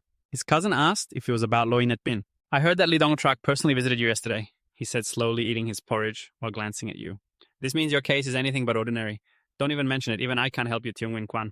At that moment, Auntie came out of her room wearing an adorable bear pajamas, holding a stack of masks. This is an anti-wrinkle and anti-aging product to use every morning and evening. It's really effective. Your grandmother insisted that Auntie buy it for her. Your cousin frowned. I don't need this stuff. Auntie shrugged, looking unfazed. It's up to you. Suddenly, your grandmother's voice rang out, startling both your cousin and Trong Win Tain. She pointed at your cousin's head and scolded, Don't you need to use a mask? Yes, so what I mean is, do you need it to erase all the wrinkles on your face? You're already in your 30s and look more haggard than your father. How can you find a partner looking like this? Your grandmother sighed, Nguyen Kwan, your father has really failed in raising you. You need to try harder. Do you remember last year when Uncle Vuong from the neighboring province came to visit us? Your grandfather almost passed away. The year before, an old buddy I hadn't seen in years came to Tung Hai, and upon seeing Tiong Win Kwan was shocked and asked, Old Chen, I didn't know you had a young son. Your grandfather was speechless for a long time before finally saying, This is my granddaughter. The honest old buddy exclaimed, Ha ha, your granddaughter has really grown up. All right, Grandma, I'm going to be late for work. Please stop nagging. Recently, there's been a missing person case at my place, and it's been hectic. Hearing about the missing persons case, Trong Win Tan quickly asked, "What happened?" Tiong Win Kwan replied while picking up food. "In the Duihon tunnel, 2 people have gone missing and we haven't found them yet. The surveillance camera outside saw them enter, but the camera inside didn't capture them going into the tunnel." Your cousin suddenly paused, warning, "Don't tell anyone, okay? I've signed a confidentiality agreement." Upon hearing this, your grandmother's curiosity was piqued. "Is it that haunted place again? Why don't they block it off? People go missing there every year." Auntie nodded eagerly. "That's right, it's really scary." Seeing this, your cousin's face darkened. "Grandma, please don't ask any more," Tiong Win Kwan added.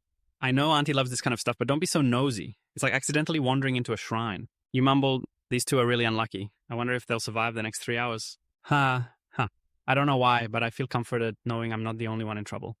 You pondered over Lee Dong-trak's words about the spiritual realm always existing. Perhaps part of the missing people each year got lost in the spiritual realm. What exactly is the spiritual realm? Transitioning to the capital city in a courtyard house, an ancient ginkgo tree cast a cool shade. Under the tree, an old man lay resting, dressed in a white tank top and black shorts, eyes closed and relaxed. Between his eyebrows was a mole that exuded an indescribable nobility.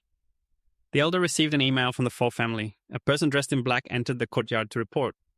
The old man spoke Fo Tan Duong. "What's the matter?" His subordinate in Tunghai has recruited a ghost.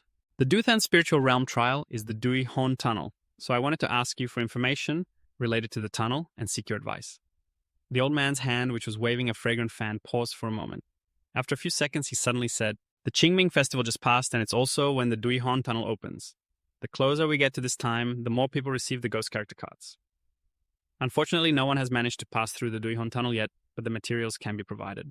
Anyway, the Tainyat sect has given up on attacking the Duihon tunnel, and the level of information security has been lowered. By the way, tell that kid from the Fo family that it's a level S spiritual realm trial. There will be issues arising on the way that will make things more difficult, beyond the scope of a normal spiritual realm trial. By the way, tell that kid Fo that this place is an S-level spiritual training ground, and along the way, there will be issues that make everything more complicated going beyond the scope of a typical spiritual training ground. My advice is to give up on that Night Wanderer. It's certain to lead to death, so don't waste your effort investing in it. The middle-aged man nodded slightly. The S-level trial realm is the most difficult type for newcomers. The Soul Remnant Tunnel is even more eerie than a typical S-level trial realm. Each S-level trial realm hides unusual elements, which could be rare items or extremely important information to break through the Soul Remnant Tunnel. The Supreme One sect has stationed a first-level Night Wanderer in Pine Sea for a long time, because the S-level trial realm for beginners sometimes opens up for first-level practitioners after months of waiting. 2 first-level Night Wanderers received the Soul Remnant Tunnel mission. As a result, one entered the trial realm and then went silent while the other completed the first mission but perished in the second, even though both had protective gear. Since then, the elders of the Supreme One sect have re-evaluated the Soul Remnant Tunnel and abandoned the plan to break through this trial realm. If someone truly manages to pass through the Soul Remnant Tunnel and obtain the information inside, it would resolve a significant issue for the Supreme One sect. In a few days, the sect leader will summon all the travelers to the capital for a meeting because there is something important to announce. You should prepare and gather everyone under your command. After saying this, the old man waved his fragrant fan to dismiss him. The middle-aged man stepped back saying, "Yes, elder." In the room, Zhang Yuanchang was sound asleep on the bed. The computer on the desk still lit up after a long, tiring day, and he gradually sank deeper into sleep. In his dreams, he recalled the time he played games with his little aunt. "Auntie, do you know you're a bit twisted? I only play horror games. Is it that bad?" The girl retorted, "Horror games really test the player's psyche. You have to study the boss's patterns, and you also need to explore the character's inner world. It's both healing and stimulating. Nothing beats it." Before Zhang Yuanchang stopped the game, his mind was filled with images of skeletons and the 3 Taoist sisters. He wondered if the trial realm was like a game, whether it had any rules. If he could find the rules even as an ordinary person, with no extraordinary skills, he might still be able to overcome the challenges. Suddenly, his phone rang, pulling Zhang Yuanchang out of his dream. He groggily reached for the phone on the desk. On the other end was the voice of Kuan Ya. "Hello, Team Leader Lai has helped you gather detailed information. I've sent it to your email, but I know you kids rarely check your mail, so I called to let you know." Zhang Yuanchang quickly sat at the desk, listening to the phone while opening his computer. "Yes, thank you, Team Leader Li. Thank you, Kuan Ya. Wait until I pass the trial mission and I'll treat both of you to a meal." The computer screen displayed a notification for a new email. "Good evening, Zhang Yuanchang, you have a new email." Kuan Ya suddenly called out his full name, Zhang Yuanchang, which surprised him a bit. He replied, "Yes." She said one sentence and then hung up. "I'm waiting for your treat," Zhang Yuanchang cheerfully replied. "Okay, Kuan Ya, wait for me." After the call, Kuan Ya lay back on her bed sighing. Even if the Supreme One sect provided the materials, what good would it do? Zhang Yuanchang clicked on the attachment to download it and opened it. It was indeed the information about the type of tunnel he had read about that morning. the Soul Remnant Tunnel Trial Realm number 07, difficulty level S single player deadly. Main mission survive for 3 hours. Main mission 2 explore Trial Realm number 07, which completely matched his trial mission. He stared at the screen remembering the three Taoist sisters using monsters to abduct people. The setting of Trial Realm number 07 was not the Soul Remnant Tunnel, but an ancient temple from the Ming Dynasty, the Temple of the Three Taoist Sisters. However, it was speculated that this sister was likely a high-ranking night wanderer. Perhaps it can't be called a night wanderer, but for now, let's call it that. It's unclear whether there truly was a beautiful sister like that during the Ming Dynasty, or maybe it was just created by the Trial Realm. However, the technique to defeat monsters was recorded in a book. The mission to survive for 3 hours was relatively simple at first. After reading the notes, I encountered a vengeful spirit that specialized in draining the life force of living beings to death. Night wanderers are naturally effective against spiritual entities, so I easily defeated it. But when I wanted to devour it, I encountered a significant obstacle. This vengeful spirit was likely protected by the Trial Realm. Anyone who reads this note is cursed. The vengeful spirit clings to the body without end. All exorcism methods only have short-term effects. After expelling it once, it's safe for only about 15 minutes. What's worth mentioning is that the temple on the mountain has a main hall and 2 adjacent backyards. The candle in the main hall is an extremely powerful item. It has the ability to suppress evil energy and purify everything. Hiding inside the main hall is safe. The man surrounded by flames still smiled. The price to pay is that the candle will dispel the fear in people's hearts. The longer one bathes in the candlelight, the more they lose their fear. But in a perilous trial realm, the lack of fear is a fatal flaw. Moreover, the candle cannot be moved or taken out of the trial realm. Zhang Yuanchang stared at the screen while mumbling. This safe house is a double-edged sword. I can't stay in there forever. The candle is like a mechanism in a game, forcing me to advance the plot. He remembered the man sitting in the dim room illuminated by candlelight. After being in the main hall for half an hour, he heard cries for help from the backyard, mixed with the eerie roars that didn't sound like any living creature. After a moment of hesitation, he decided to venture into the backyard to explore. Zhang Yuanchang thought he had to carefully assess the main hall's safety, which he had confirmed, but unexpectedly the source of the issue was the candle. I thought it was because the beautiful goddess of the mountains was watching over you. Do you remember the tree that made that eerie cry for help? I didn't hear any roars at all. But the eastern yard is truly terrifying when it comes to that tree. There are many unanswered questions about the big banyan tree. It's very dangerous. Don't look back. Don't look back. This banyan tree seems to have a consciousness, but why is it calling for help? As for that horrifying roar, I couldn't determine its source because the sudden appearance interrupted my search. A pair of red dancing shoes initially invited me to dance as if to probe. I accepted the invitation, but I simply couldn't keep up with its steps. The moves were too complex and tangled. Someone like me who had never learned to dance couldn't meet this demand. Right after that, blood splattered everywhere. Even professional dancers couldn't remember all those steps. I failed, and the red shoes began to hunt me down. After careful consideration, I concluded that I had escaped back to the main hall. But with 2 broken ribs, I thought I had seen its true nature, a truly terrifying prop. Its ability to track was unaffected by terrain or obstacles, and it wouldn't stop until it achieved its goal. So I initially speculated that this was a type of prop with unbelievable rules, a trial in the spirit realm with the existence of a rule-based prop. Finally, I understood why my senior brought a prop and still died in the goddess of the mountains temple. I also understood why no one had ever passed this spirit realm. It's ridiculous. Those who could enter the soul tunnel were merely illusions. How could a level 1 spirit traveler or an ordinary person possibly get through? But for now, the reasons behind the decline of the goddess of the mountains temple remain unclear, as does the secret of its rise and fall over the millennia. I hope to complete the main task well to bring the truth back to the organization. Zhang Yuanchang swallowed nervously after a moment of thought, turned off the computer, and leaned back in his chair, continuing to ponder. The 4 vengeful spirits on my shoulders could be exorcised with candlelight. Each exorcism would provide 15 minutes of safety, after which my shoulders would no longer hurt. Be careful of the banyan tree in the eastern yard. Don't look back. Why shouldn't I look back? What would happen if I didn't look back, and what if I did? Why isn't it clearly stated in the documents? But for now, I can't determine if the roar is related to the banyan tree. If not, the danger is even greater. And what about the true nature of those red dancing shoes? Are they just a prop? You helplessly recalled the corpses. Now it seems that the seniors from the construction team were trampled to death by the red dancing shoes, crushed to the point where their bones shattered. Zhang Yuanchang closed his eyes and leaned back. Although the writer noted that he knew a bit about dance, if a level 1 spirit traveler couldn't handle it, then a kid like me definitely couldn't do it either. If my little aunt encountered those red dancing shoes, she would surely be able to dance like a celestial being. You stared at the ceiling for a long time, and suddenly an idea flashed in Zhang Yuanchang's mind. He stood up, covered his face, and shouted loudly. Who said that players of dance machines must be dancers? The fundamental reason the spirit traveler failed was that he couldn't remember the complex and chaotic dance steps. But once your brain is overloaded, memory becomes meaningless. Zhang Yuanchang, what the hell are you shouting about in the middle of the night? In the bathroom, steam filled the air and a relaxed Guanya soaked in the bathtub. Suddenly the phone rang. It was Zhang Yuanchang. Kwanya picked up the phone. Have you finished reviewing the documents? He reported back to her and asked about those weapons. Sister Kwanya, I've read them all. But there are some things that are still unclear. What kind of props are the rule-based ones? Kwanya explained calmly. There are many types of props in the spirit realm, and their functions vary. The government organization classifies props into 3 categories. Based on their characteristics, the cost type, and another type that I'm not qualified to access. Props based on rules and costs are usually not compared in terms of superiority because their functions are different. So they can't be measured by a single standard. She explained further about the rules and costs. However, it must be acknowledged that rule-based props are harder to handle and also rarer. Each prop has significant value. A method to deal with rule-based props is not a secret. It's to find their rules and break those rules, especially the red dancing shoes mentioned in the documents The Invitation to Dance.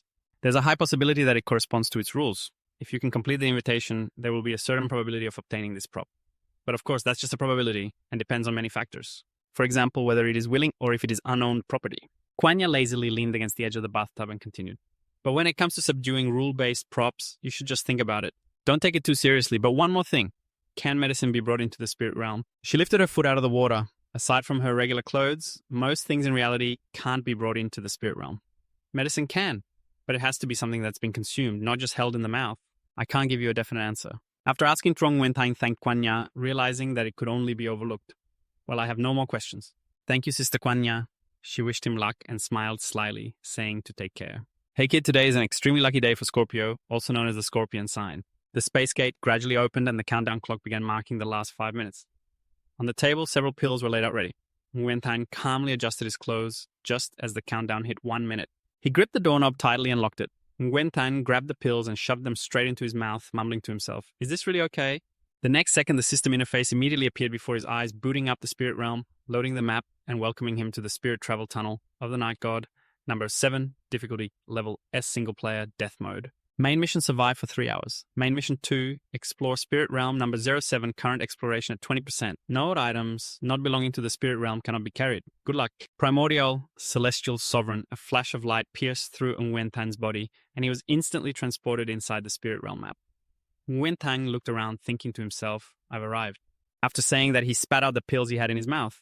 Inside, Nguyen Tan felt a surge of joy. This method really worked. He was indeed a genius. With these pills, the red dancing shoes should be a breeze. Still, he had to think about how to say it. He stuffed a few pills deep into his pocket and began to scout the area, which seemed to be forever shrouded in darkness. If the spirit realm is a game, then for props and context, just touching them will prompt the system to show a notification. He touched a candle and the system identified it as the eternal flame candle, a type of fuel. The purification function description, a prop left by the 3 Tao sisters, said to be made from the fat of a mythical beast. It has the power to exorcise and purify. Note, sometimes purifying fear may not be a good thing. Moreover, it couldn't be moved. Nguyen Tan immediately realized that he had to touch it to get information. In the main storyline, he didn't dare touch the candle, so he didn't know it was a prop. Luckily, he had read the guide. Purifying fear may not be good. According to Sister Kuan Yeo's classification, the candle is a type of prop that comes with a price. The cost of using it is losing the fear he currently felt, which was terrifying. But he had no intention of committing suicide. First, he would hold out in the main hall. His next target was to explore the inner courtyard in the east, find potential dangers, and understand the rules there before figuring out how to counter them. The exploration time shouldn't exceed 15 minutes. Otherwise, the vengeful spirit weighing on his shoulders would send him back to meet his ancestors. Just then, Nguyen Tan rested his chin on his hand, reasoning that the blue pills were the trump card against the red shoes, but it wasn't the perfect solution. He sighed deeply, feeling exhausted despite having a pile of information in hand. But honestly, I don't want to step outside at all. So Nguyen Tan wandered around checking the nooks and crannies of the map, telling himself that he had already checked the 4 courtyards. This time, he would head straight to the east courtyard. In this game, if you make a mistake, it's easy to log out. According to the rules, you could indeed camp in the main hall indefinitely, but the outcome waiting for him would just be starving to death. Anyway, the longer he delayed, the worse the situation became. Hope was dwindling. Whether he stuck his head out or pulled it back, he would still die. Might as well take a risk. Outside, the eerie atmosphere enveloped him, accompanied by cold winds that sent chills down his spine. Nguyen Tan quietly crept along every alley, moving from one place to another. Suddenly, he stopped in front of a gigantic ancient tree. He remembered from the documents that this banyan tree was very dangerous. But looking with the naked eye, it just seemed like a big tree. Checking this large banyan tree should also speed up the exploration, right? After saying that, he turned to look down into a deep well nearby, sighing heavily. Ancient wells in horror games never contained anything good. Well, better take a detour to be safe. Just as Nguyen Tan was about to leave, a chilling sensation washed over him. He stepped on a dry branch which snapped loudly. Looking closely, he was horrified to see a corpse right in front of him. Nguyen reassured himself, thinking he had seen enough horror movies. How could these corpses scare him? He carefully analyzed in his mind. The bones were well preserved. The body lay face down on the ground, but the head was twisted backward. It was clear that before dying, something had forced it. Suddenly, a chilling wind blew through, accompanied by countless moans coming from behind the ancient banyan tree, twisting my neck 180 degrees. Cautiously, I reached into my jacket pocket and pulled out a small mirror. As I looked into it, I saw a dark, murky figure slowly forming a ghostly woman with disheveled hair covering her face and pale skin. Revealing herself right before my eyes, she called out to me in a cold voice, "Come here." At this point, I couldn't hold back any longer. Terrified, I screamed and ran away like a bat out of hell, reminiscent of a glitchy version of Sadako. It took me a while to stop, and I collapsed against an old wall. Breathing heavily, I realized I could no longer hear that sound following me. I peeked out cautiously, thinking that according to the documents, the Night Wanderer had been here before. He only warned me not to look back, not that I couldn't turn around. The ghostly woman's call from the well was perhaps only for those who dared to look back. If I retraced my steps, surely I wouldn't encounter any danger, right? My face was filled with frustration as I sighed. I just want to go home. A few minutes later, I decided to continue patrolling the map. Suddenly, I spotted an old wooden door that had been painted over. I pushed it open, and as I did, a bone-chilling gust of wind and horrifying screams rushed out. The sound hit me directly in the ears, and instinctively I stumbled back a few meters. Looking into the dark void inside, my whole body shivered uncontrollably. After a long moment, I gathered enough courage to step inside and investigate. My eyes darted around, scrutinizing the shabby room before me. Suddenly, I noticed something that piqued my interest. A container rumored to hold urine, said to ward off evil spirits. Although I hadn't dated any girls yet, I figured that couldn't count as a virgin, right? But I had indulged you all too much, giving you chances time and time again to act tough. I picked up the so-called container and examined it closely. After waiting for a long time, it showed no signs of change. Reluctantly, I placed it back on the table and sighed, gazing out the window. I found myself reciting poetry absent-mindedly, moss-covered stones, the old path, a chilly night walking alone, my heart uneasy. Holy water splashed upon the face of the demon. The ghost blinked, staring back. Testing the holy water in hopes of warding off evil, only to find all efforts wasted. Where is the truth hidden? After saying that, I felt embarrassed and brushed it off as overly sentimental. Indeed, after searching everywhere, I only found a few trivial items. The first room was thoroughly ransacked, mostly filled with psychological comfort props. Just me. Cautiously, I stepped into the second room, searching for the armory. Upon seeing it, I was astonished. Was this really an armory? I immediately tossed aside the cheap items I had just picked up without a second thought. According to the notes, it was quite normal for this temple to have an armory. Suddenly, I noticed a few dry corpses lying nearby. Not just bones, but actual dried bodies. Why were they so desiccated? There are two reasons for the formation of dry corpses. One is due to human actions, and the other is natural. The first can be directly ruled out. The second mainly occurs in arid regions, like deserts, which clearly doesn't apply here. There were no fatal wounds on the bodies, and there were no broken bones from the red dancing shoes, but on the neck area, there were two clear puncture wounds resembling bites from a wild animal with sharp teeth. What could have drained this person dry? Suddenly, a terrifying sensation crept up from behind, startling me into widening my eyes in confusion. I quickly grabbed the weapon beside me and stepped back, staring directly at the entrance of the armory wary. I suspected something was lurking nearby, so I cautiously made my way to the next room. Peering inside, I discovered countless other dry corpses writhing beside tightly closed coffins. I noticed that one of the corpses seemed to be holding something, a drill. It looked like a curse from Buddhism. Could it be? This curse was originally an item held by the princess. Once again, faint sounds emerged, making me alert. The coffin inside, which had been still, suddenly showed unusual movement as it creaked open slightly. A pale green hand with sharp claws reached out. I froze in fear, quickly dodging away from the window. The coffin lid fell with a thud onto the cold ground, echoing throughout the space. Under the eerie red light, a figure slowly sat up. A zombie with sharp teeth let out a chilling scream. I was terrified. I knew I had to return to the main hall. This is bad. Extremely bad. Just as I finished my thought, I turned around to look behind me, and there on my shoulder was none other than the ghostly woman who had drained my energy before. I felt tears welling up in my heart again. 15 minutes had passed so quickly. Had it really come to this, I walked away sadly, but unexpectedly, the zombie inside had truly sensed the commotion. It began to open its bloodthirsty eyes, targeting me as its prey. I screamed internally, wanting to go home. Grandpa, Grandma, Auntie Mom, and my late father, I want to go home. Suddenly, the door of the room behind me burst open. I jumped and turned to look alert. The zombie from before stepped out, exuding a murderous aura. I stared at it tense. Cautiously moving step by step, suddenly the zombie took a stance like a professional marathon runner, causing me to scream. Why do you look so modern? Mom, are you still a zombie? Aren't zombies supposed to be jumping around? What kind of zombie are you? This is too much. You can't escape now. Damn it. I think Nguyen decided to stop running and turned around, weapon in hand, ready to attack. He took a deep breath. Then he decisively thrust his spear forward, hitting the zombie, but it stood still, not moving at all. The spear of Nguyen plunged hard into the ground, causing dirt and stones to fly up. He quickly took a closer look. He discovered that the monster's heart had been gouged out. It was the senior brother from the records. Just a moment later, the zombie charged at him fiercely once again. Wintang had no choice but to leap back to dodge its attacks. He drew his sword and swung it. After delivering a powerful slash, Nguyen was shocked to find his hand going numb, trembling, and bleeding. The zombie showed no signs of injury, which made Nguyen realize it had a tough exterior. The more it was attacked, the more frenzied the zombie became, lunging at him. In an instant, Nguyen was caught and pinned to the ground. Helpless, he shouted, and from his hand a talisman appeared.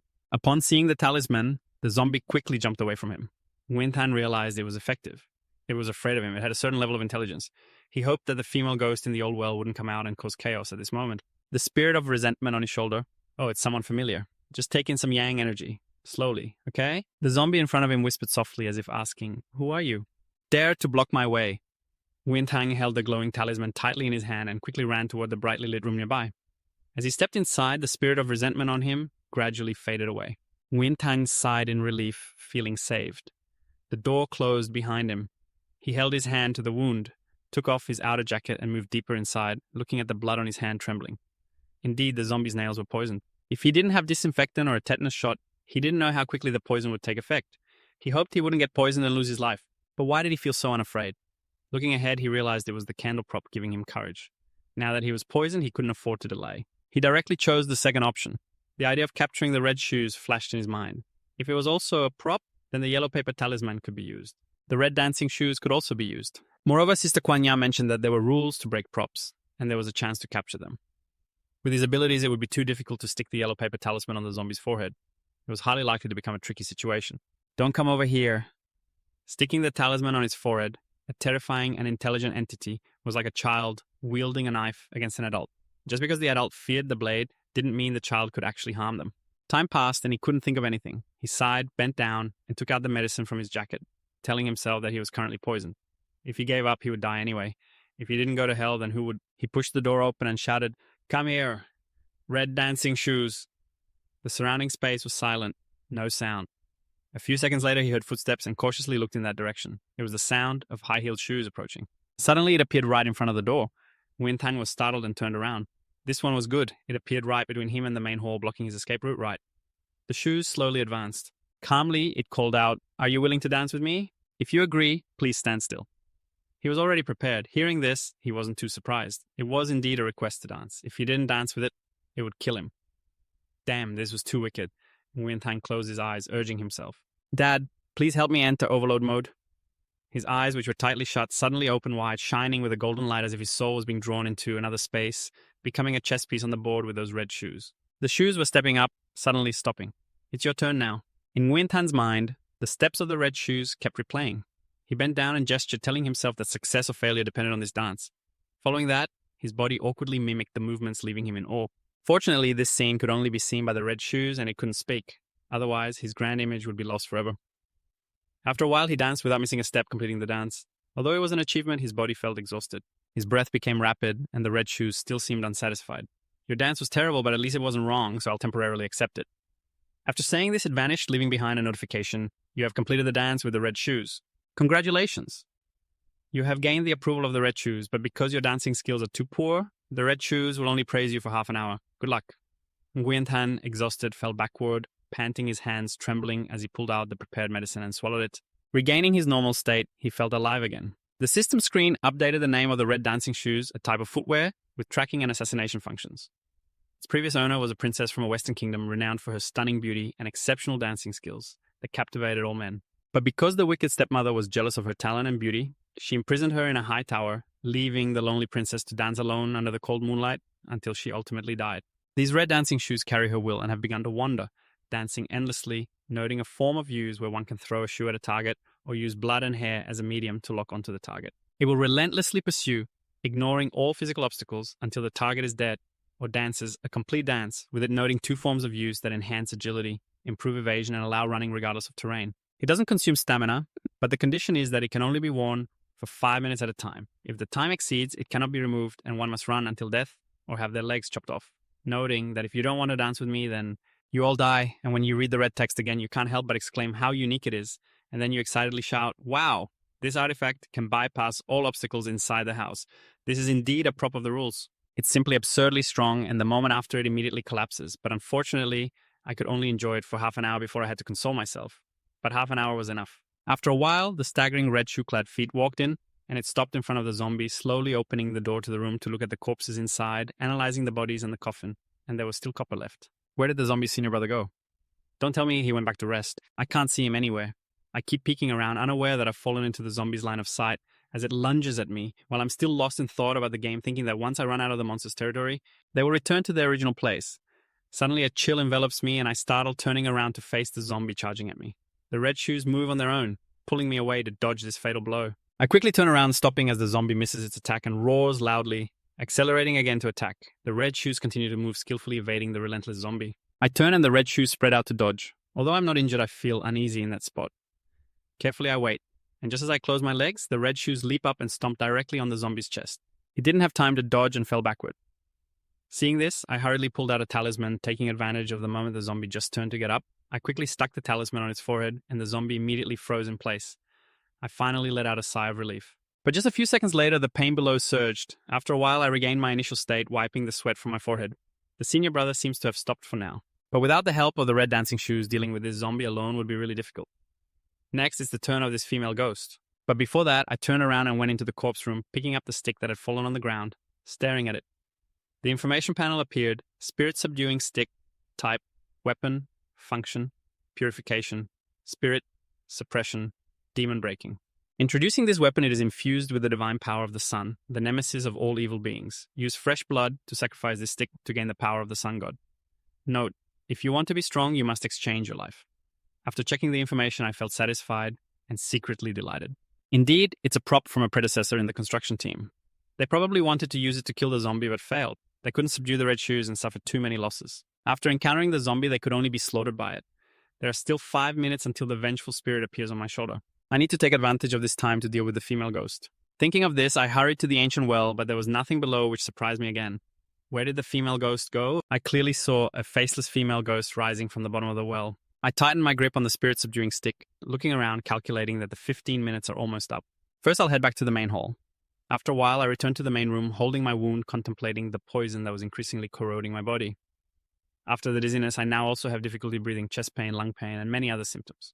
But I don't have much time left. I've explored 2 backyards and successfully subdued the zombie, but the mission isn't over, which means there's still somewhere I haven't explored. However, I'm confident that I've thoroughly searched every room, even the ancient well, but where could it be? I've checked 100% of the back courtyard outside this main hall.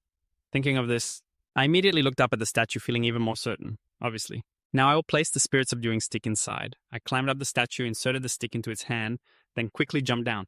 Immediately the statue cracked and I wasn't surprised, standing there waiting, and I guessed right. Behind the statue, a new passage appeared, but I didn't rush in.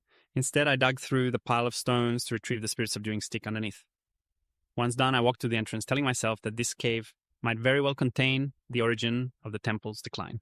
This mountain god, according to the item introduction, this prop contains the divine power of the sun. Using fresh blood for sacrifice can obtain divine power. If it is the divine power of the sun, it can dispel darkness and bring light. Isn't it true that according to the notes about the props, it can be a bit alarming? The ghostly tools will definitely be important in the next exploration. Otherwise, there wouldn't be such clear hints. Well, I don't have any other choice now. He immediately stabbed it into his thigh and the ghostly light flashed. The eyes of Yuan Than turned into a golden glow, and he couldn't help but be astonished. The ghostly tools didn't dispel the darkness, but granted him the ability to see through it. Negative symptoms like dizziness, shortness of breath, and heart and lung pain have disappeared. The only discomfort now is the bleeding wound, and the poison in his body has been eliminated. Indeed, he is using his life to gain energy, but this is completely acceptable. Having thought it through, he squinted his eyes, then opened them wide to take a closer look. Both walls of the corridor showed signs of excavation. This wasn't something formed naturally. The end of this corridor must be the biggest puzzle of the dungeon. Dulin right, the closer he got, the louder the cries for help became. With each step, he hesitated slightly as the sound came from ahead, but he still moved forward, the exit getting closer and closer. Yuan Tang was so tense that sweat was dripping down his face as he reached the end of the tunnel. A tree full of heads appeared, and the cries for help came from those heads pleading, "Save me! Help! Please save me!" How many years has it been? This is the first time a living being has made it here. But before they could scream for long, they fell silent. The tree engulfed them, and he anxiously asked, "Who are you?" The tree revealed a frowning face and replied, "Me. I'm just a tree." He gritted his teeth and questioned, "Did you kill the disciples in the temple?" The tree denied without hesitation. "It wasn't me. I'm the 3-Dao goddess." But according to the tree, a red coffin was pushed out by it. Yuan Tang was momentarily unable to process this. The 3-Dao goddess, wasn't she the powerful spirit that transcended during the Ming dynasty? How could a deity kill the disciples in the temple? Silence. The tree continued. When the era of the Dharma ends, it becomes difficult for practitioners to break through their limits. To achieve immortality, the goddess has fallen into the demonic path. She sealed herself in the stone coffin and took the banyan tree.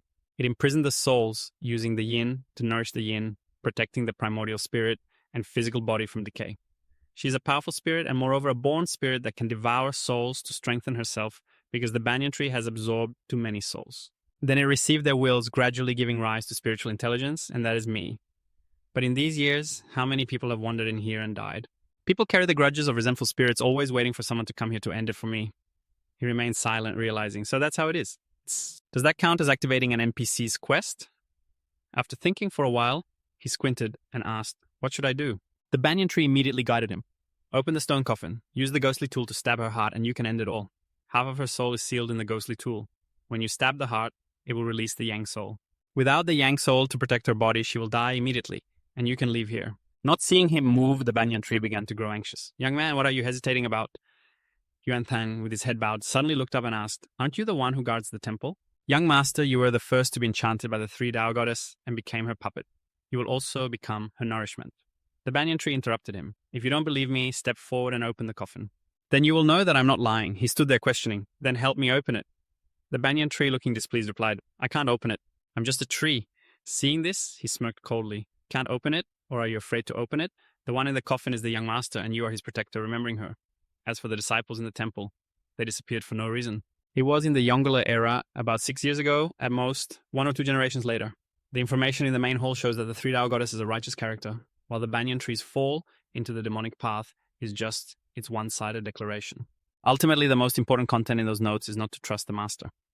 I think the real enemy has been in the spiritual realm for a long time. This detail hints at why the temple guardian killed the disciples. But the banyan tree still didn't get angry and urged, you're too suspicious. But from beginning to end, I had no ill intentions towards you, nor did I harm you. He scoffed, cutting in.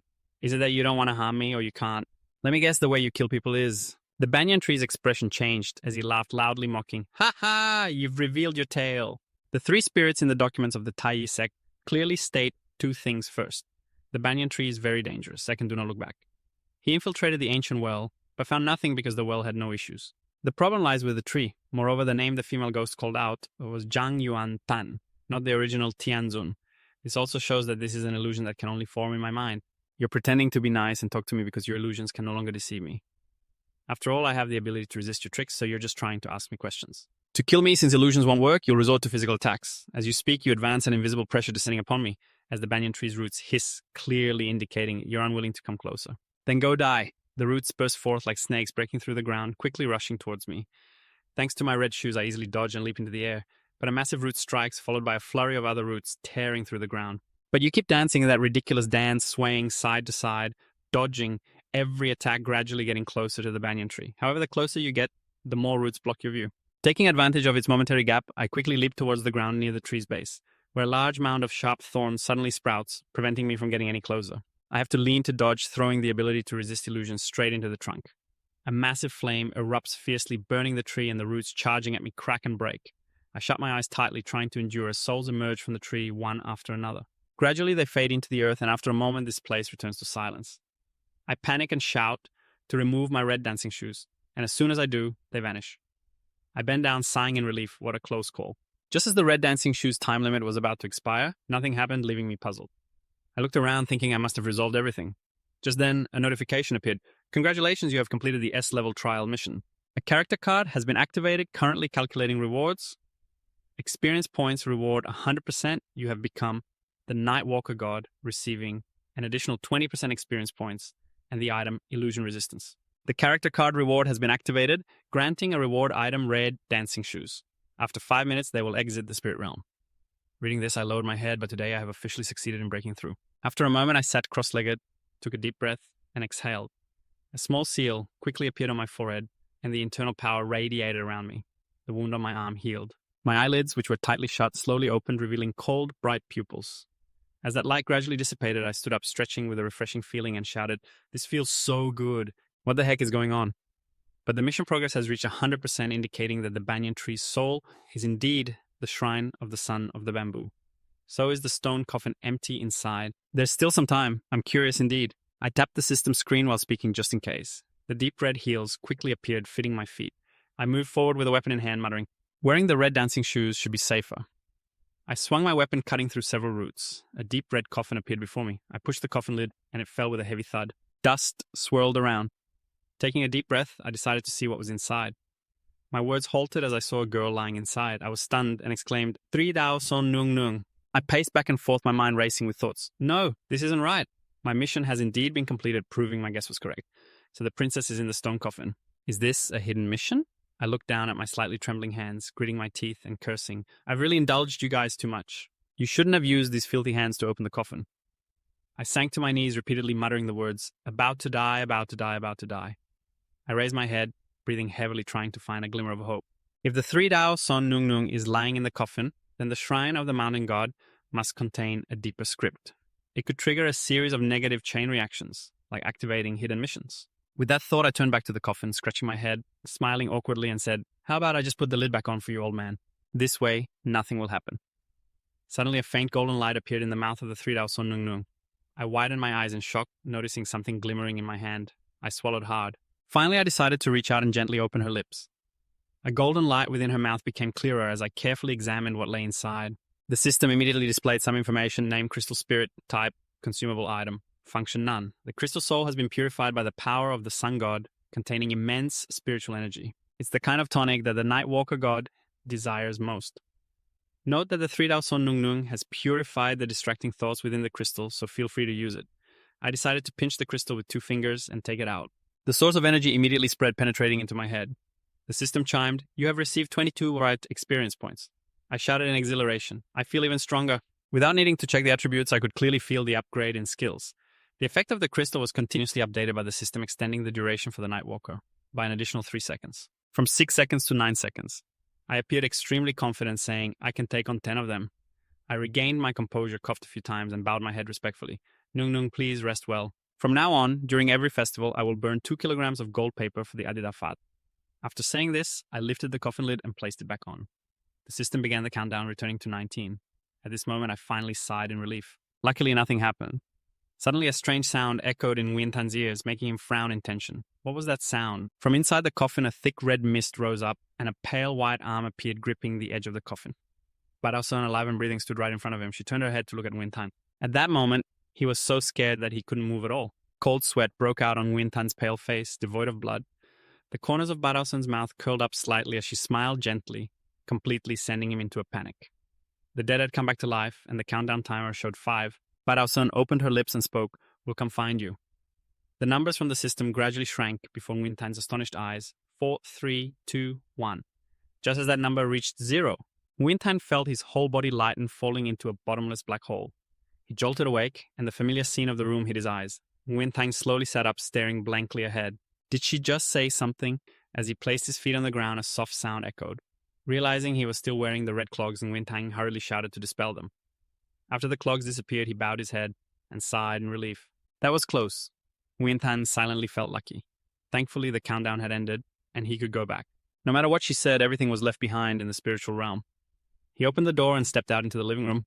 His aunt saw him come out and asked, "Wintan, why did you lock the door while sleeping? I've been calling you for half a day, and you still haven't woken up. You have to be moderate in everything. Be careful or you'll end up in trouble."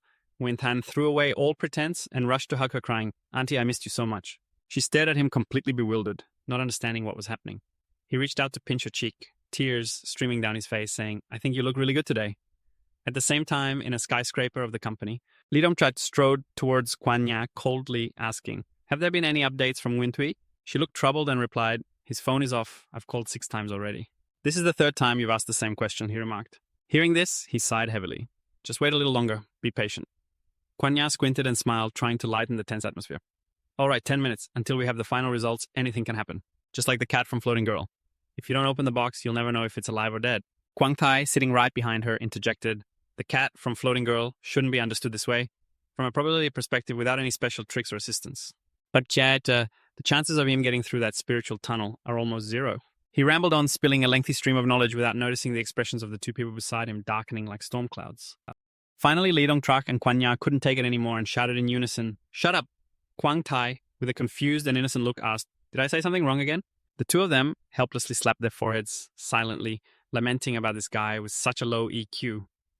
Sister Kwanya thought to herself, just look at that handsome kid. Not only is he good looking, but he also speaks so nicely. The image of Nguyen Thang with his sweet flattery appeared in her mind.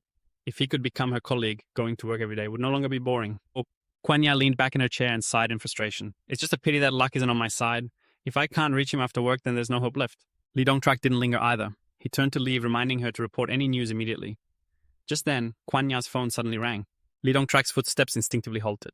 The two exchanged tense glances as the name Nguyen Thuy Tien Ton appeared clearly on the phone screen.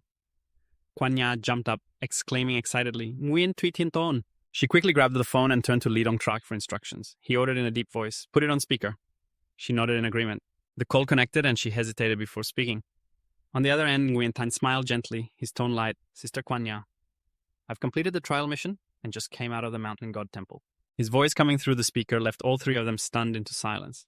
Lee Dongtrak was the first to react, joyfully grinning from ear to ear. Oh my god! Heavenly Father, this is truly a miracle. I can't believe this is real. Just as he was laughing, he suddenly realized he was losing his leader image. Lee Dongtrak awkwardly cleared his throat a few times, reminding himself to maintain a graceful demeanor. With one S-level spirit realm that Thainyat Mon claimed was impossible to breach, now shattered, this would surely send shockwaves throughout the entire world of the primordial. This victory would definitely make a name for him, and the reward for the S-level spirit realm was incredibly generous. Moreover, the reward for the first kill was even more significant. It was a shortcut to strengthening the organization, and the final point was also the most crucial at the Tung Hai trial area. The spirit realm for the Nightwalker was rare with the existence of the bug in the excess spirit tunnel, causing the government organization to lose many Nightwalker candidates. If the potential Nightwalker could grasp the detailed power, the number of Nightwalkers produced would increase annually. Although the reward for conquering the spirit realm wouldn't be as generous as the first time, what the government cared about most was the increase in Nightwalker numbers. This was enough to attract the special attention of the elders in the Five Alliance. Once Kwanya regained her composure, she hurriedly asked, "How did you manage to do that?" Nguyen Thanh casually waved for a taxi while replying, "It wasn't hard at all. I just lifted my hand lightly and passed through." Lee Dongtrak squinted and smiled, feeling amazed. "This isn't a place you can just walk through. Great job, you need to come to the unit right away." Nguyen Thanh quickly agreed, "All right." As soon as the call ended, Kwang Tai was still in shock, mumbling to analyze. He possesses abilities far beyond ordinary people. I wonder in what aspect that is. But surely he has 10 talents. Consider him a freak of nature. Lee Dongtrak couldn't hide his smug expression. He lowered his head to correct Kwang Tai. "Freak of nature, please, this is a genius." Saying that, he casually walked away, assigning him the task of making the title of the letter more polite. Change, "I'm sorry," to something a bit more refined, like, "I sincerely apologize, Captain Bach. I accidentally picked up a freak of nature." Although it didn't sound very refined back in his office, Lee Dongtrak sat down contentedly to write a report. "Deputy Captain Bach, I have something to report. I just received news that the Nightwalker I recently recruited has successfully passed the trial mission and returned to reality. That's right. He has successfully passed through the excess spirit tunnel." After finishing, he moved the mouse to the send button. Just as he was about to send it, the phone rang, displaying Deputy Captain Bach's name on the screen. He was surprised, mumbling, "Wow, that was fast." Lee Dongtrak answered the call calmly. "Hello." The man on the other end spoke coldly with authority. "Lee Dongtrak, you need to take responsibility for your words." He replied seriously, "Captain Bach, this is indeed a huge surprise. I just spoke with him and he suddenly asked directly if there was a way to harness power." Lee Dongtrak replied in a deep voice, "We still have to wait a little longer." Deputy Captain Bach sat down in the chair, his voice calm. "I really didn't expect anything, but I didn't think I would receive such a big surprise. If this person can pass through the excess spirit tunnel, he must have something extraordinary.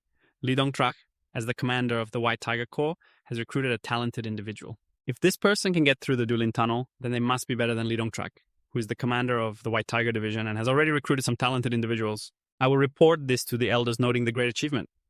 On the other end of the line, Lee Dongtrak couldn't help but exclaim, "Oh my god, this is truly amazing."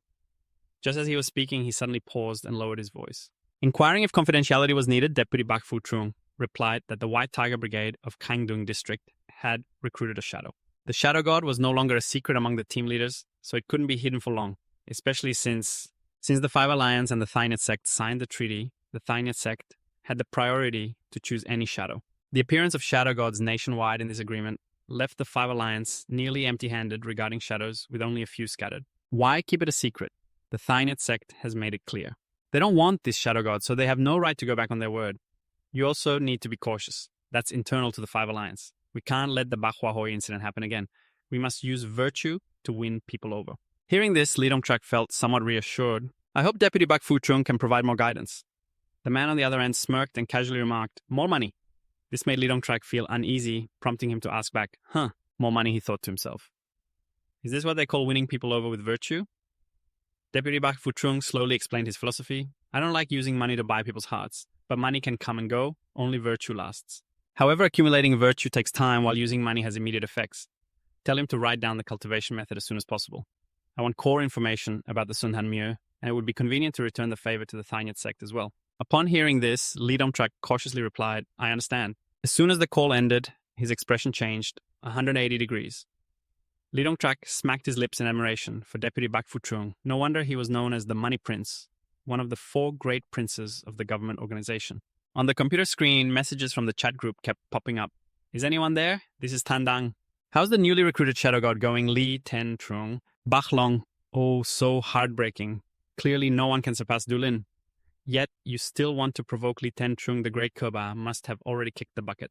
Yesterday, someone in my management area also went missing in the Dulin tunnel. It's a pity that poor guy hasn't been found yet. Lee Dong-trak slightly smirked and scoffed, moving the mouse while feeling self-satisfied. My boys, you will be so jealous of me, just wait and see. Suddenly, the whole chat frame became lively and chaotic. Thank you, boss, Bach, Long, the generous, boss, the great, Koba. Great Koba wishing you good health. Bach Long, what do you mean, Tandang? What do you mean, Lee Dong-trak? What are you getting at? Speak clearly.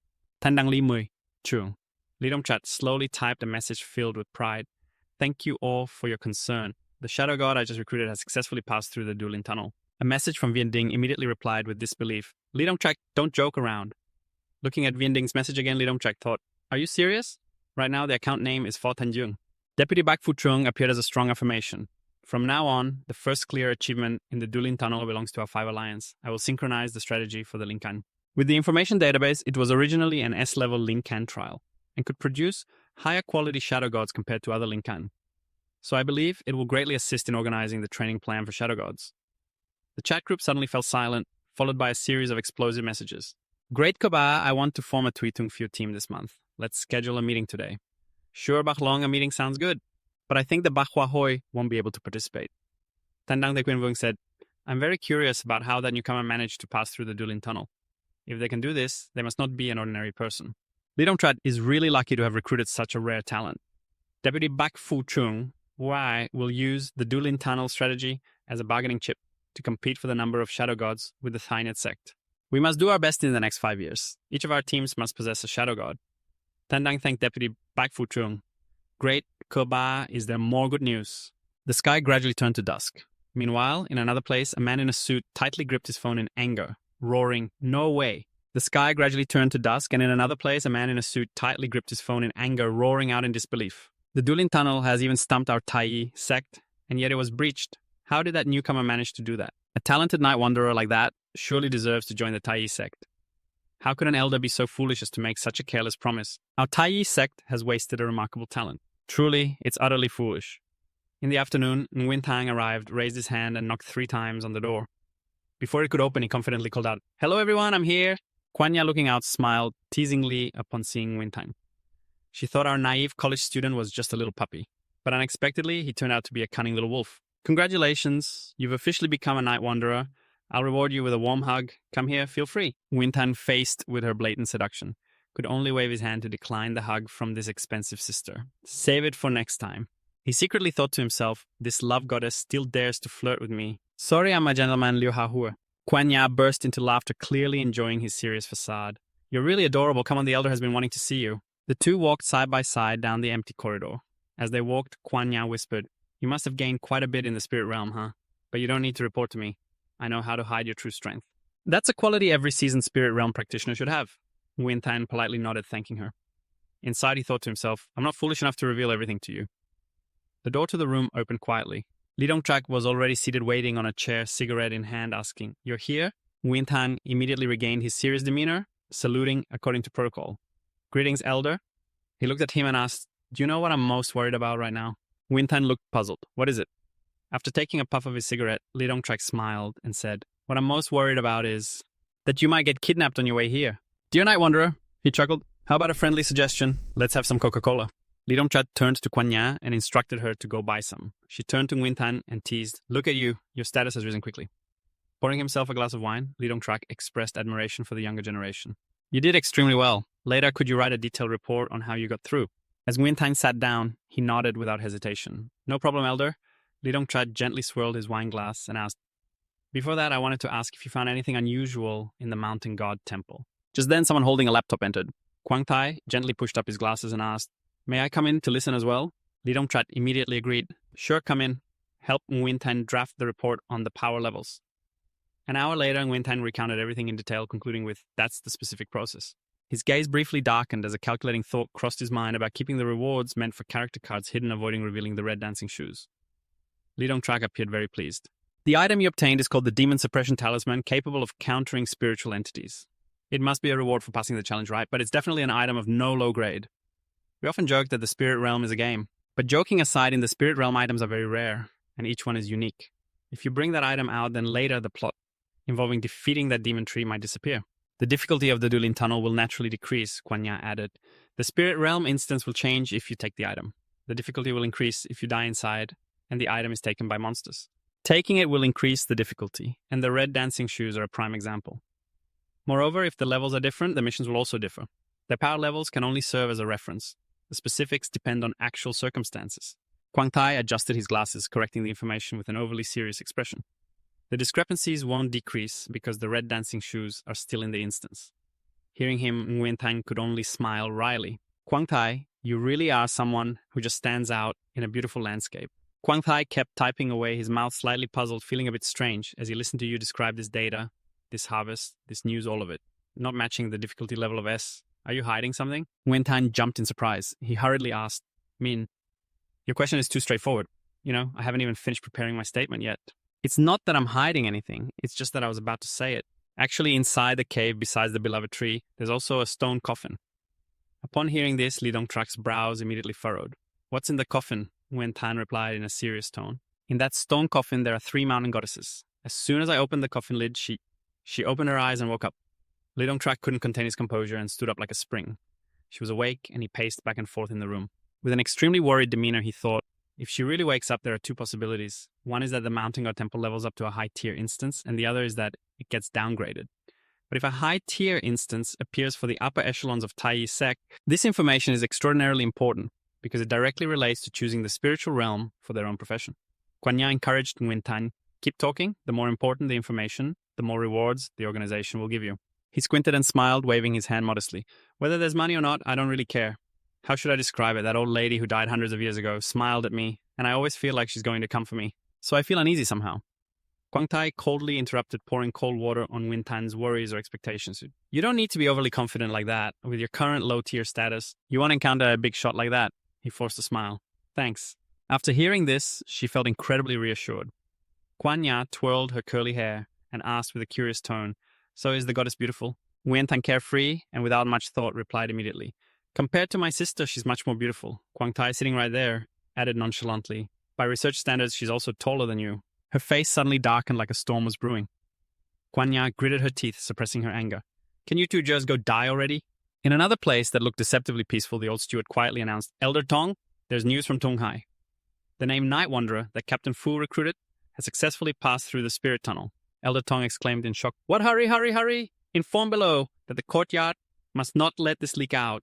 If it does, where will this old face of mine hide?" The old steward hesitated, but everyone already knows. The elder's face turned pale, nearly fainting. At that moment, the old steward quickly reassured him. "Fortunately, Captain Fu is sending us some power. Besides, he wants to report this to you. The ancient Night Wanderer has awakened." Elder Tong commanded in a low, dignified voice, "Shichnyat must be opened immediately." He hoped to convene a meeting back at the headquarters, where Nguyen Tan was. He sat quietly, focusing on reading important information about himself. Just provided on the phone, the Night Wanderer is a relative of the lunar spirit, the spirits of the night skilled in assassination and controlling shadow objects. The 4 symbols of the profession are a black crescent moon. This is one of the strongest professions in the order-maintaining system, capable of unleashing extremely powerful combat abilities. Each Night Wanderer is a born assassin, and their ability to control shadow objects makes them even harder to catch. The Night Wanderer is called the profession of the Transcendent Stage. After reaching level 3, they can change professions. Nguyen Tang at the start found it hard to understand the black crescent moon, but what appeared on his forehead that day was clearly a black full moon. However, it might be better not to mention this first. Being different from the majority means being unusual, so before knowing whether it's good or bad, one shouldn't casually speak about it. Moreover, if no related information is found on the forum, it means that the black full moon is not meant for low-level individuals to access. The higher the level of the incident, the more it must be kept secret. This is a principle that everyone can understand. Indeed, this is something you must keep to yourself. Thinking of this, Wintan suddenly looked up and asked, Sister Kwanya, I have a question. I just scrolled through the forum and found that the 3 mountain goddesses are real in real life. So do the 3 mountain goddesses really exist? Kwanya smiled and explained thoroughly. The spiritual realm lies in the gap between reality and illusion. Many scenes can be found as prototypes in reality, such as the water reservoir in Lamport or the Xuantui Park.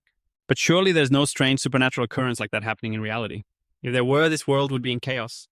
Wentan sighed in relief upon hearing this. So even though the 3 mountain goddesses really exist, what I see is just an illusion in the spiritual realm. That's good. I was scared to death, Just stay obediently in the spiritual realm for me, okay, Sister Kwan? Nya lifted his chin with a teasing, flirtatious expression. Are you scared she'll come looking for you? Didn't you just praise her as a stunning beauty? Even more beautiful than your sister. Wintan felt embarrassed, unable to look directly into the eyes of the elegant sister. Don't hold a grudge like that. Just as he was about to tease her again, Li Dongtrak's voice interrupted. All right, Kwanya, come with me. There's been a detective from the White Tiger unit killed in a hotel. Kwanya nodded, her expression turning serious. Before leaving, Li Dongtrak turned back to remind Wintan. If you have no tasks this afternoon, you should go to school. He quickly replied, Oh, sure. Suddenly, a big question echoed in Wintan's mind. A spiritual realm practitioner was killed at the same time in a luxurious conference room. Everyone was silent.